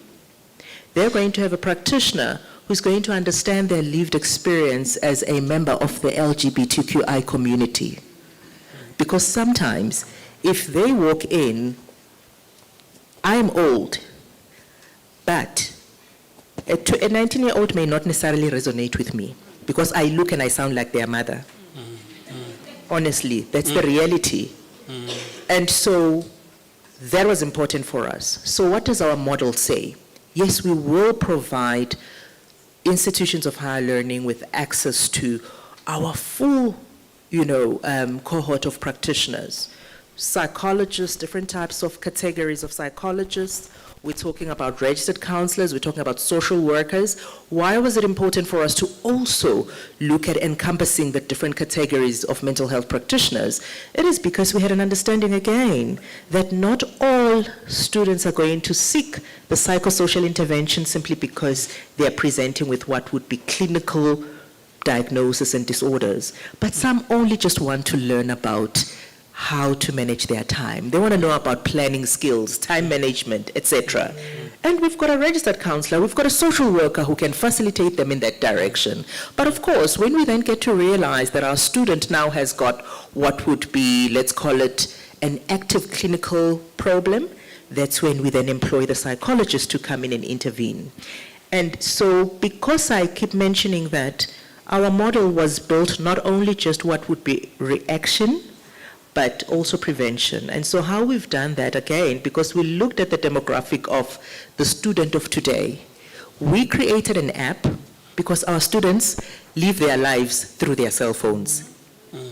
I'm sure we can all agree in this room when it comes to that. So we created an app. We've also got a web version of our platform that enables students to not only just book a session on their phone, because ours is a virtual service, because we aim to partner with institutions where there is a need for a student to have face-to-face interventions. We then bring them back onto campus because we work with student counseling units. We don't work against them.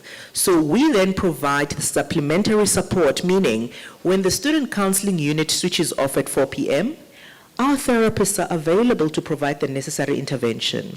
And why that was important is because, again, if you are to think, and I'm going to challenge you to think of the students that you engage with, think of your own children whilst you're at it. Do you know how impulsive the younger generation has become?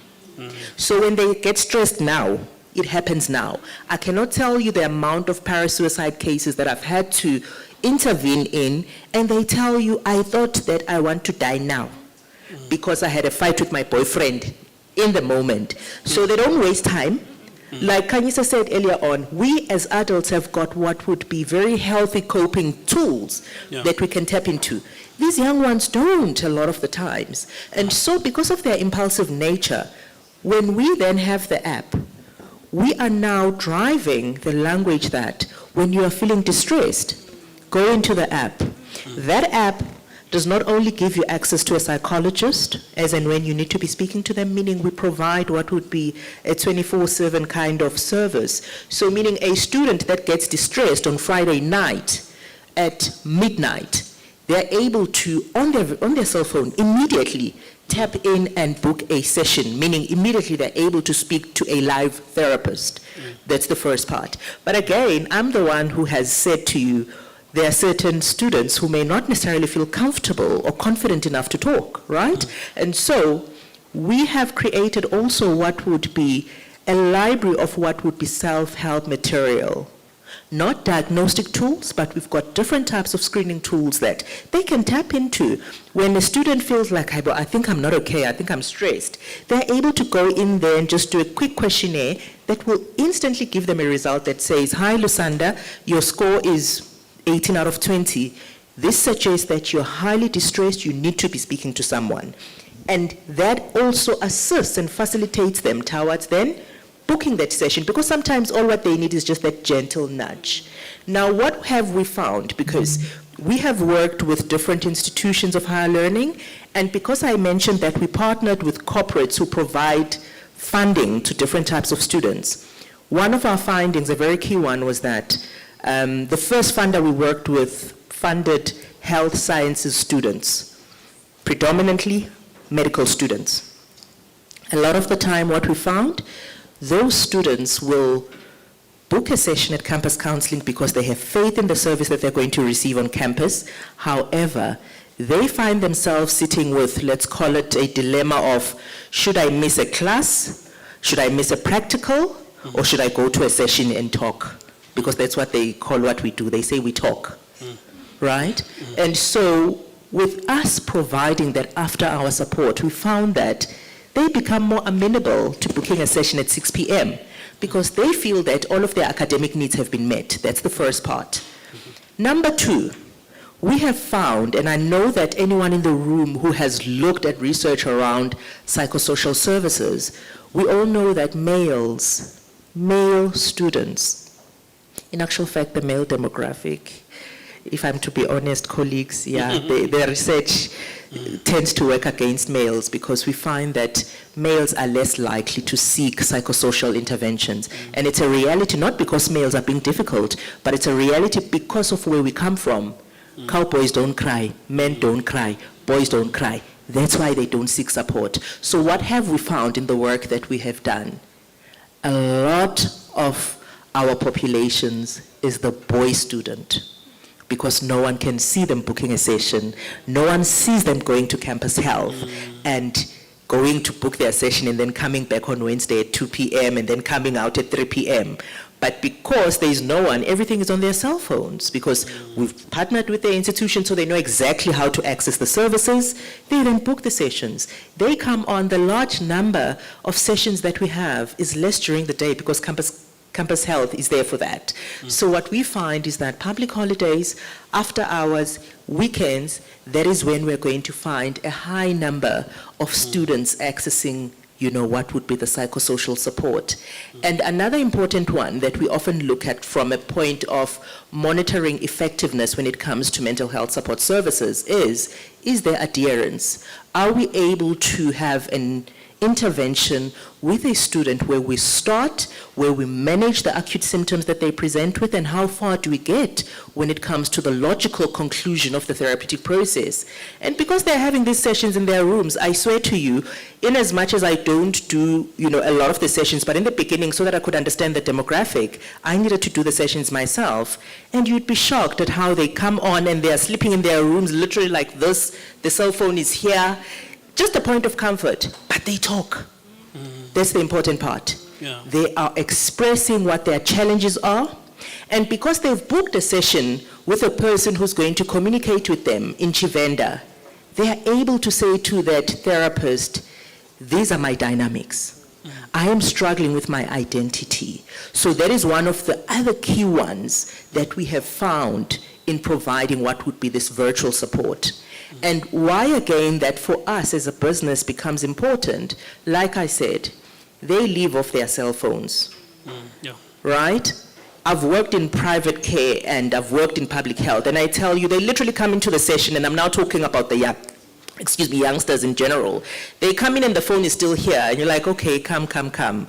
So imagine a model where you are able to reach them on the very one thing that they have a lot of faith in.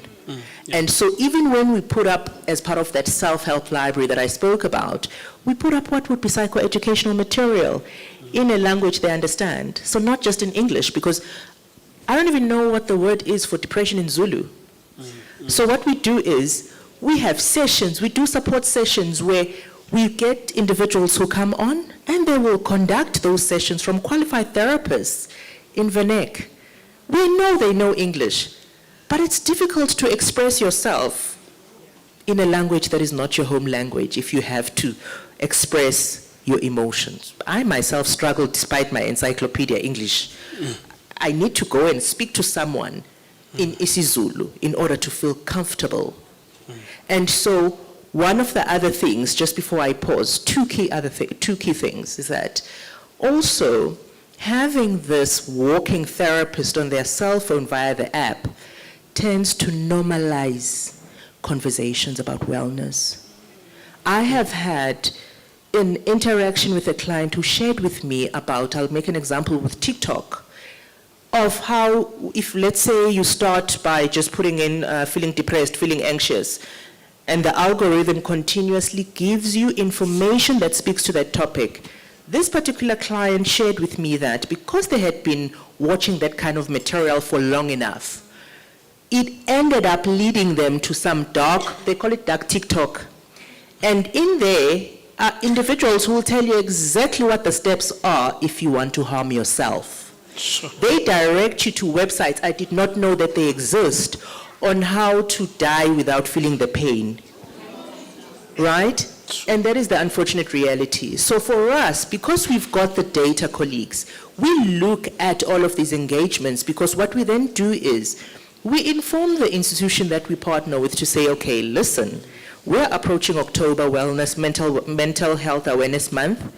Instead of just saying, yeah, seek counseling, how about we run programs that speak to the direct language of what is happening on the ground? Because we've also noticed that the patterns are different, colleagues. What you see in Feb clinically and what you see now will always be different. So those are the key core insights that we have picked up.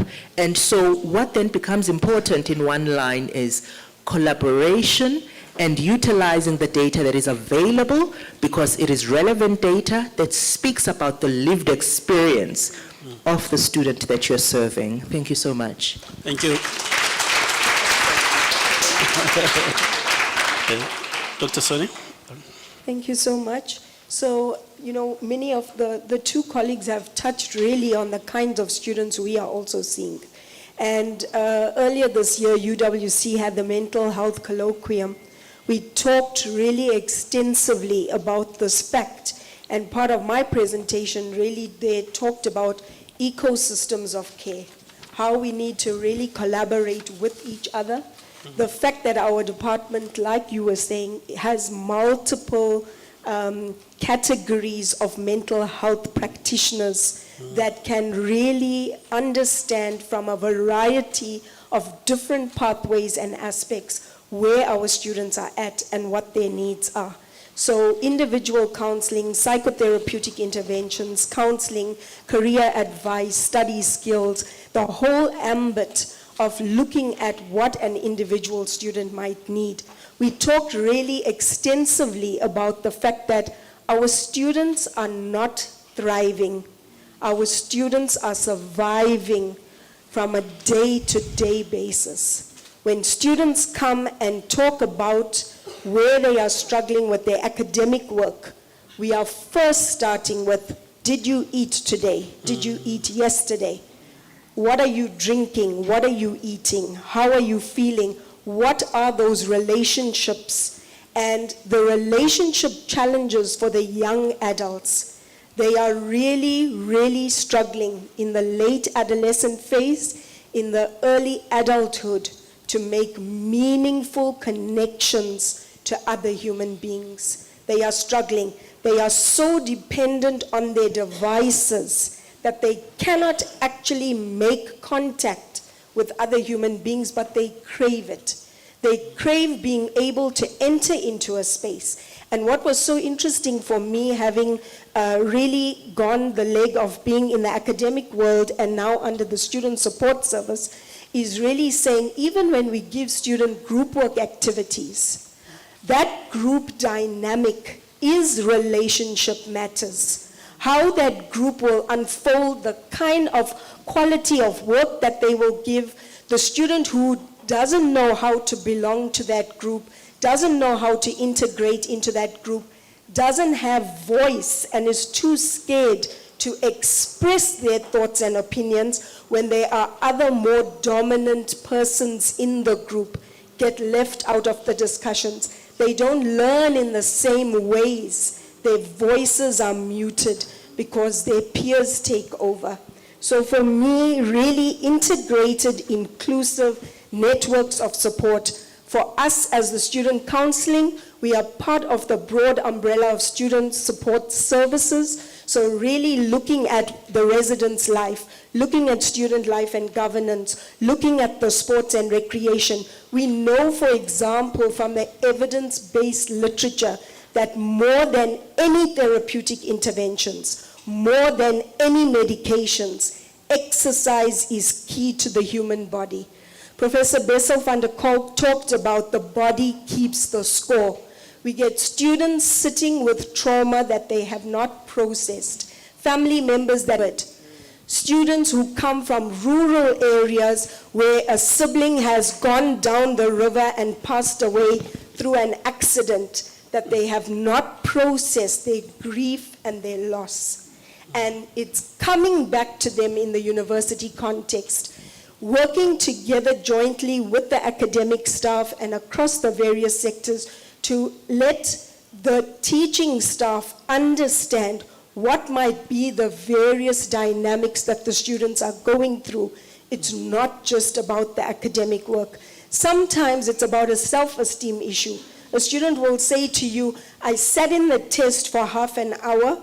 I really thought I couldn't do it, so my mind just drew a blank. That student wasted 10 minutes, but got the skills from the counseling unit to gather themselves, to say focus on the task at hand. So cognitive behavioral therapies, but also talking about unifying psychotherapies, because students are so diverse and different. We need different approaches for different students. We need to be able to collaborate with the lecturer to say, the student has informed us that their parent or their sibling has passed away. Their mind space is not on the current test. It's not on the current assignment. When we talk to building competencies, what are the knowledges, the skills, the attitude, the understanding of the content and the behavior? How are we building competencies to help young adults? How many of us are looking to what the neuroscience is telling us? Professor Sarah Blakemore and others will tell you that in that late adolescence and early adulthood stage, the at-risk taking behavior is tenfold. How can we capitalize on the at-risk taking behavior to allow us to explore, to experiment, to problem solve? We've heard from all our guest speakers how this can be done. So how do we rewrite our curricula to make sure that we are giving the problem-solving skills and techniques? And if we're not allowing the students the spaces to experiment, the idea that a student from one of our speakers, that you can take a lab kit home, because the student's only exposure is the 1 half an hour, 1 hour once a week in the classroom. I cannot learn a practical task like that if I'm not engaging in the material, touching the material, encountering the material. Learning is also a sensory and somatic experience. Jane Vella really talked about how do I know that Her answer that she gave was by doing. If our students are not doing, even us as the academics, if we are teaching in the classrooms in the way in which we were taught, we know through COVID and we survived that online onslaught, but how much has our online teaching changed compared to when we first had to very quickly transition and go online? Not much. So we are not giving the youngsters the input they need. We are not doing the stimulation and the motivation in the ways that we need to. And as educational psychologists, we are looking at how does one learn? How do we stay student focused?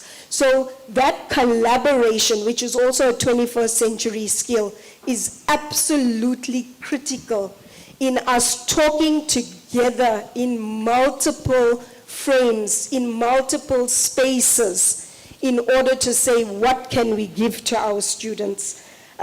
Really, if I talk to how can we also use some of the theory that we know, Bronfenbrenner talks about a bioecological systems approach. How do we understand the biologies? With the advent now of this 5th industrial revolution, we know genetics play a role. We know some people are more prone to being anxious and not. Not everything has to be handled through medication. How can we teach actual skills of mindfulness? How can we teach breath work activities, the box breathing and other breathing techniques? How can we take students through a process where they are learning self-knowledge skills, where they are able to do self-talk? Students sometimes also are struggling with issues of self-efficacy. If you ask a student, how good do you think you are at that? Sometimes many just want to score, oh, I'm between 80 and 100. Then you say, okay, do the task, and then they're struggling with the task.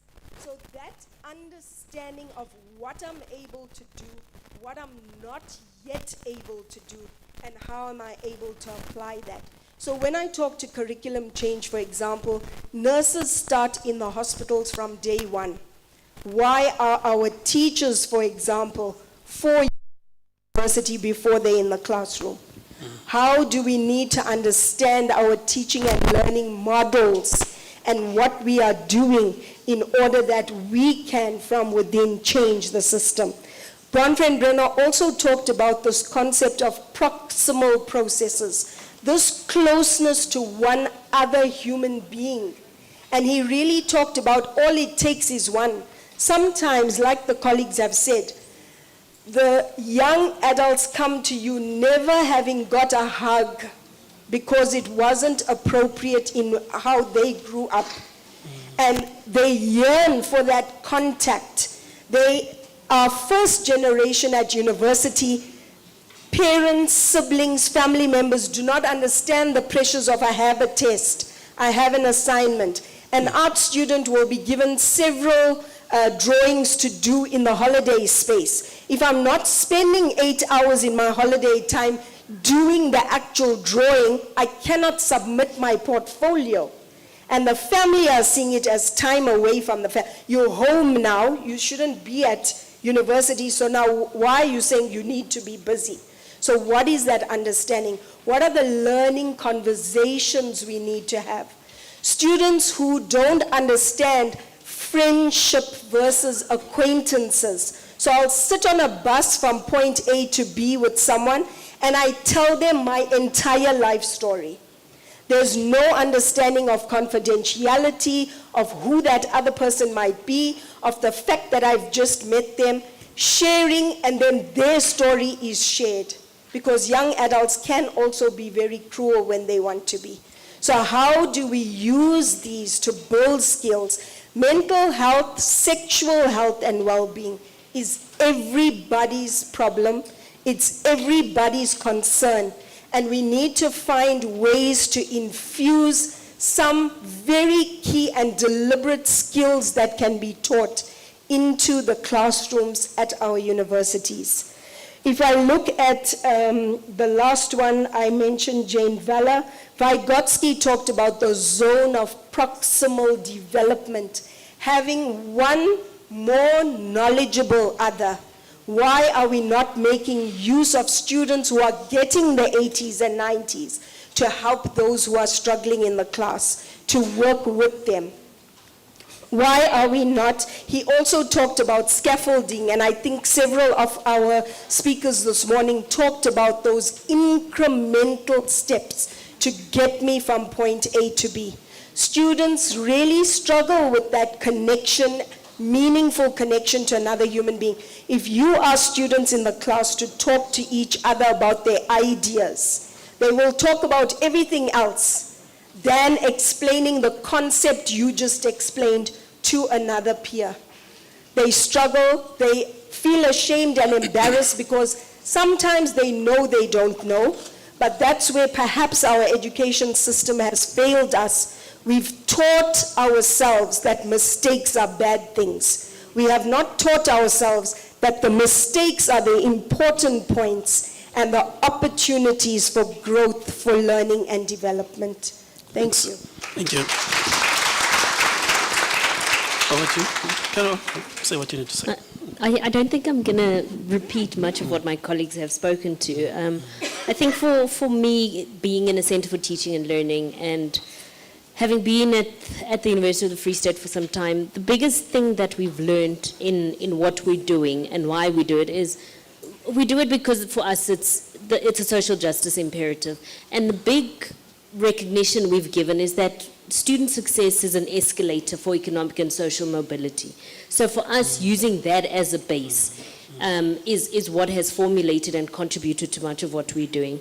I always come with the argument that institutions are our own barriers, and I say that because we are uncoordinated and we're uncollaborative. So you get your institutional research office that does a HEMIS reporting and all of these data numberings, and then you get a Center for Teaching and Learning, then you get staff development efforts, and none of them are coming and sitting around the table and designing to break all of these barriers. We're all designing for our little corners. So I think for me that's the first thing I want to talk about. That we talk about the mental health policies, but to what extent are we collaborating and coordinating as institutions, as practitioners, to talk about what is the real issue and who can do what in the different spaces. So for us, as what we've done in recent times is we've taken away from just looking at the systemic barriers. For a very long time we were fixated on systemic barriers. What modules are gatekeeper modules? Why are students not passing? We're looking at just one lens.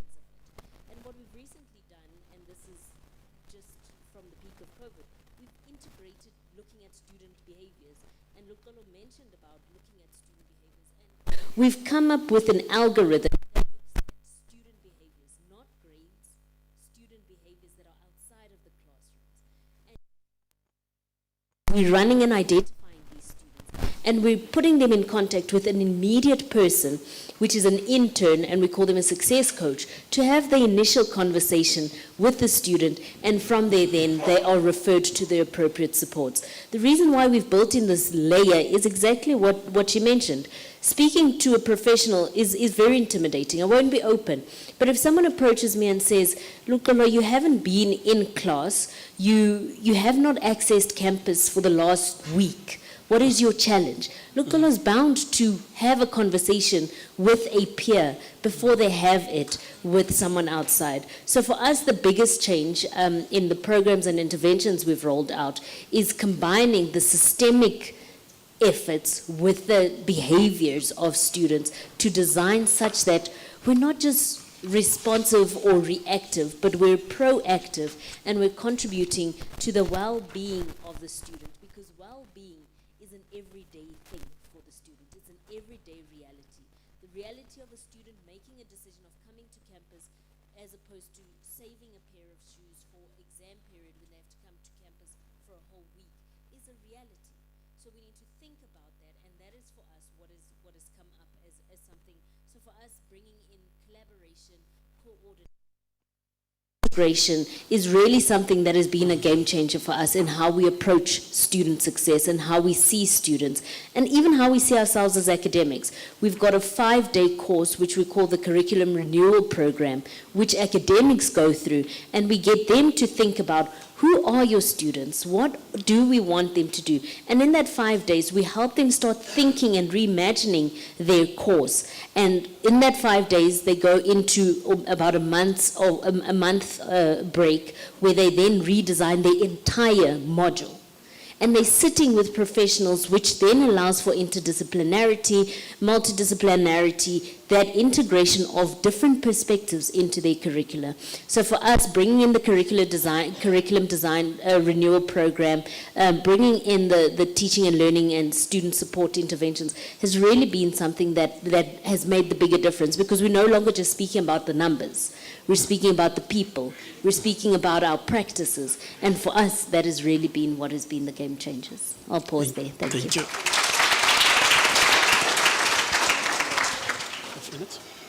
Thank you very much. I hope I'm audible. It's sometimes difficult to go after professors and doctors. Yeah. So I'll give, aside from the student side, as a student representative, as to some of the problems that we are facing within the institution and what hinders us as students at the end of the day to be able to not just graduate, but to be able to compete in the world outside. Because I think to a certain extent, what is more important to academic staff is that you want students to just pass and graduate. But are you then equipping the very same students to go out and compete? Because when it comes to the world outside, it's not just VUT students against VUT students. We are competing with students who will be going abroad from UCT, you can name them, all these good universities. To a certain extent, I would like to believe that before you become an academic staff, you also went through a journey of becoming a student. And you should understand the pain of being a student and being oppressed at a certain level. And we're dealing with not trying to understand where students are coming from. When people are in offices, they think they are protected by the walls, and that whatever happens on the ground, it should not affect them. Because to them, what matters most is having the student pass, nothing else. And I believe being a teacher or being a lecturer is based on you being able to touch the heart of a student, and you being able to have, at the end of the day, products that you could be proud of. Learn the content, we pass, we write the exam, we move to the next step of our life. And with most graduate, they don't have a personal story to tell in terms of how a certain lecturer changed their life. Because when they get to this institution, they're independent. Academic support is not there. There's no collaboration between students, academic staff, and everyone else holistically within our institution. I'm a product of some of the programs that we made. I've been a mentor, been a tutor. I've done a lot of things within the institution. They've shaped me to be the person that I am today. But is it an opportunity that is open to everyone? No. Only a certain group of students knows about these certain things. Are there programs or awareness programs that we do? And being in an environment where we are closer to an institution like NW, of which sometimes we get a privilege to go and foresee certain things, we get to be disappointed on how they're running their culture and how NVUT is being run. I'll talk on an issue of for inclusivity. We have a lot of students, and we must understand, as much as we have people who are stagnant, and I would like to use the word homophobic to a certain extent, we must come to a realization that as an institution we must be inclusive. You go to other institutions, even when they greet students, they will always say, or accommodate the LGBTQI community. We have students who are depressed, who fall under this community, and when they try to be versatile, when they try to be open, they get to be confronted with certain things, and that makes them to have a bad experience with an institution. Those are the very students that you find depressed, suicidal, and so forth. I can talk also on a personal issue in terms of counseling. And I think they've said that in our generation, when I feel suicidal, then at that particular time, I'll want to do it. In VUT, you would go to counseling, you say, I'm going through this, they say, come back next week. And the problem is, I'm not feeling the pain next week, I'm feeling it currently. You understand? And to a certain extent, there's no accountability because one will say, we are understaffed. But the reality is that as students, when the university wants us to pay our fees, they never tell us about whether we are unprivileged or not. They will demand it, they will send the email. And so when we want services to a certain extent, we should not be confronted with such dilemmas to say we are understaffed, we cannot do this at a particular time. We're an institution of technology, but in VUT, I can tell you the technology is not there.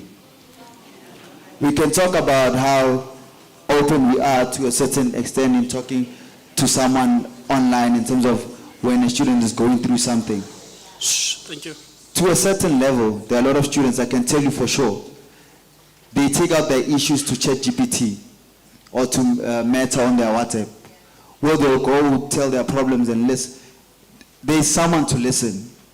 But as an institution, I would then confronting that issue to say, this is what students are more comfortable with. How do we best bring that to our institution? Because I feel like with our academic staff, there's always a blanket approach to certain things. It's always researching on the surface, but you guys are never on the ground to understand the real problems. There's financial exclusion to a level of which students drop out. And you will be confronted in January because the main mission in January is to fill in the quotas because we don't want DHEAD to then fine us to a certain extent.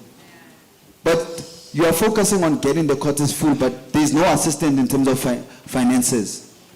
I've never heard of a merit bursary in the institution, or to say if you're a top learner in a certain course, this is the amount that you'll get from a certain department. We don't have that. There are no golden keys in VET, by the way. I've never heard of it.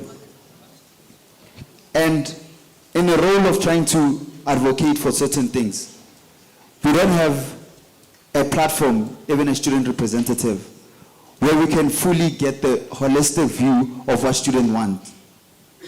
Because when we go to certain conferences, summit, you're going to present what you think students are feeling on the ground, not what is actually happening there.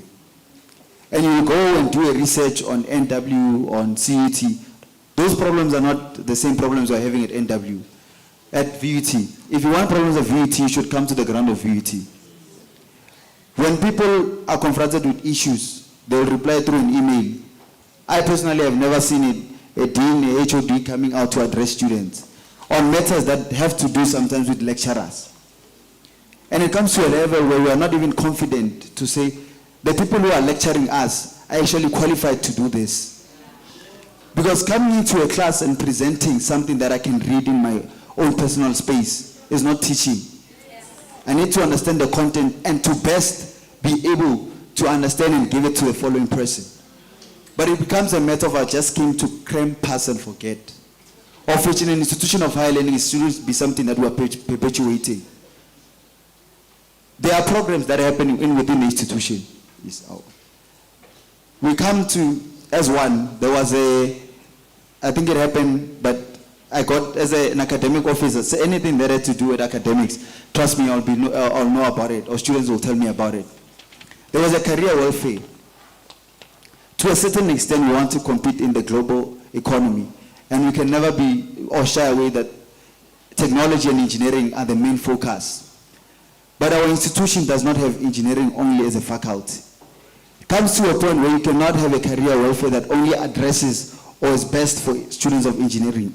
What about students in the faculty of management, health science, and so forth? And so with these programs, to show that there is no collaborative engagement within the staff and the student representative. Because if you had came to a student or to any SRC member and say we're about to do a career welfare, we would have then said, have it for all the faculties within the institution, so that all students could be accommodated. You come to finance, when you check all the bursaries, they are for engineering or management science. What about the other students, right? We are trying to accommodate, it should be a matter of accommodating everyone. And us going out and seeking funds to a certain extent, it shouldn't be, our main focus should not only be about engineering. Because trust me, we coexist together within the institution. And whatever support that you think is best for engineering students should be best for everyone else, of which is a problem that we are having. We have academic structures within the institution. They do not have any relationship with deans. They don't have a relationship with HODs. These academic structures are trying by all means to equip our students. There's leadership that should be prioritized in our institution. Mostly in traditional universities, you'll find that most of the students are into leadership positions. And it's not because it's a waste of budget, it's you trying to build future leaders. And you're equipping them and making them ethical leaders that at the end of the day, they will best represent the institution that would have given them that degree, that diploma or advance, right?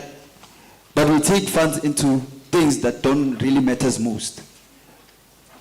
And when it comes to other things, of which could be a strategic thing moving forward, integrating AI and advanced technology in all our courses. We're in an institution of technology at the end of the day. So we should be at the forefront of trying by all means to move with the world, competing in all spheres.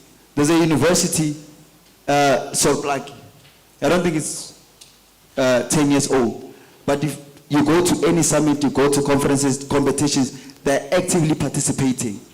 We have students in VET that are doing good in sports, but the very same students don't get support, and they'll be writing to general students to say, can you please donate for me to go and compete in England for karate or something? which shows a gap and it's a bad image to the institution. And to a certain extent, such conferences and summits should be open to students, because the main priority or the main stakeholders in this institution are students. And so if the voice that should really matters most, it should be a voice of a student. Here it should be 3 students, maybe 3 academic staff. I cannot table out all issues because I'm one in 24,000 students. And in that, for the past 2 years, we don't even have faculty chairs. Peer educators don't have access to certain database. They don't have access to all these students that are facing problems. Most students that are depressed are even found internally in our residences, which then becomes a problem. And when it comes to this ones of counseling, because I'm hearing a lot of the presentation is based on counseling and the problem that we face as students, the institution should do better. There is no counseling at VUT. You go today, you'll be told to come back next week. By then, trust me, if I wanted to kill myself, I would have done it already. If I wanted to go and drink, I would have drank and used my NSFAS money to buy alcohol and everything. So, in closing, let's have a culture within our institution that is allowing us to have a relationship with our students and not have a blanket approach to certain things. Understand that the very same people that you are trying to represent should be the one that their ideas find expression more than your guys' ideas. Thank you very much.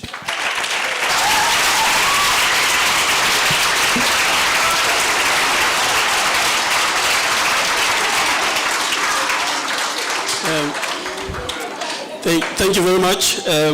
I'd like to thank my panel members. I'm not going to say a word that's going to dilute what they've said. I must apologize to my program director. But there's 2 things that I've learned, right? One, as somebody who's been married for 26 years, that you don't interrupt when some people speak.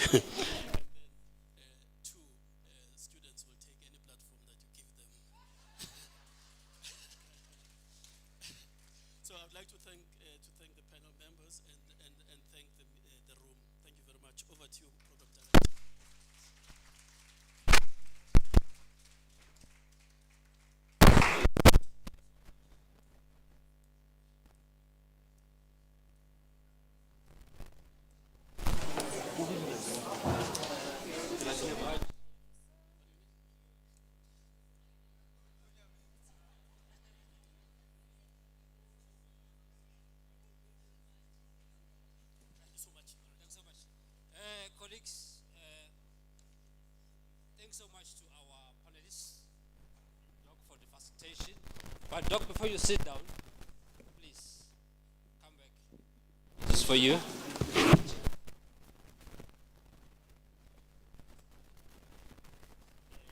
Solo, please. This is for you, sir.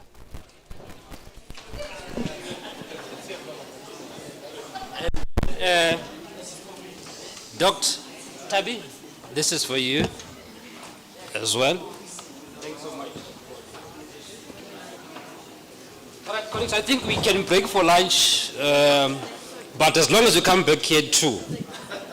Whatever time you take, but if I hear back at 2 o'clock.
Thank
you.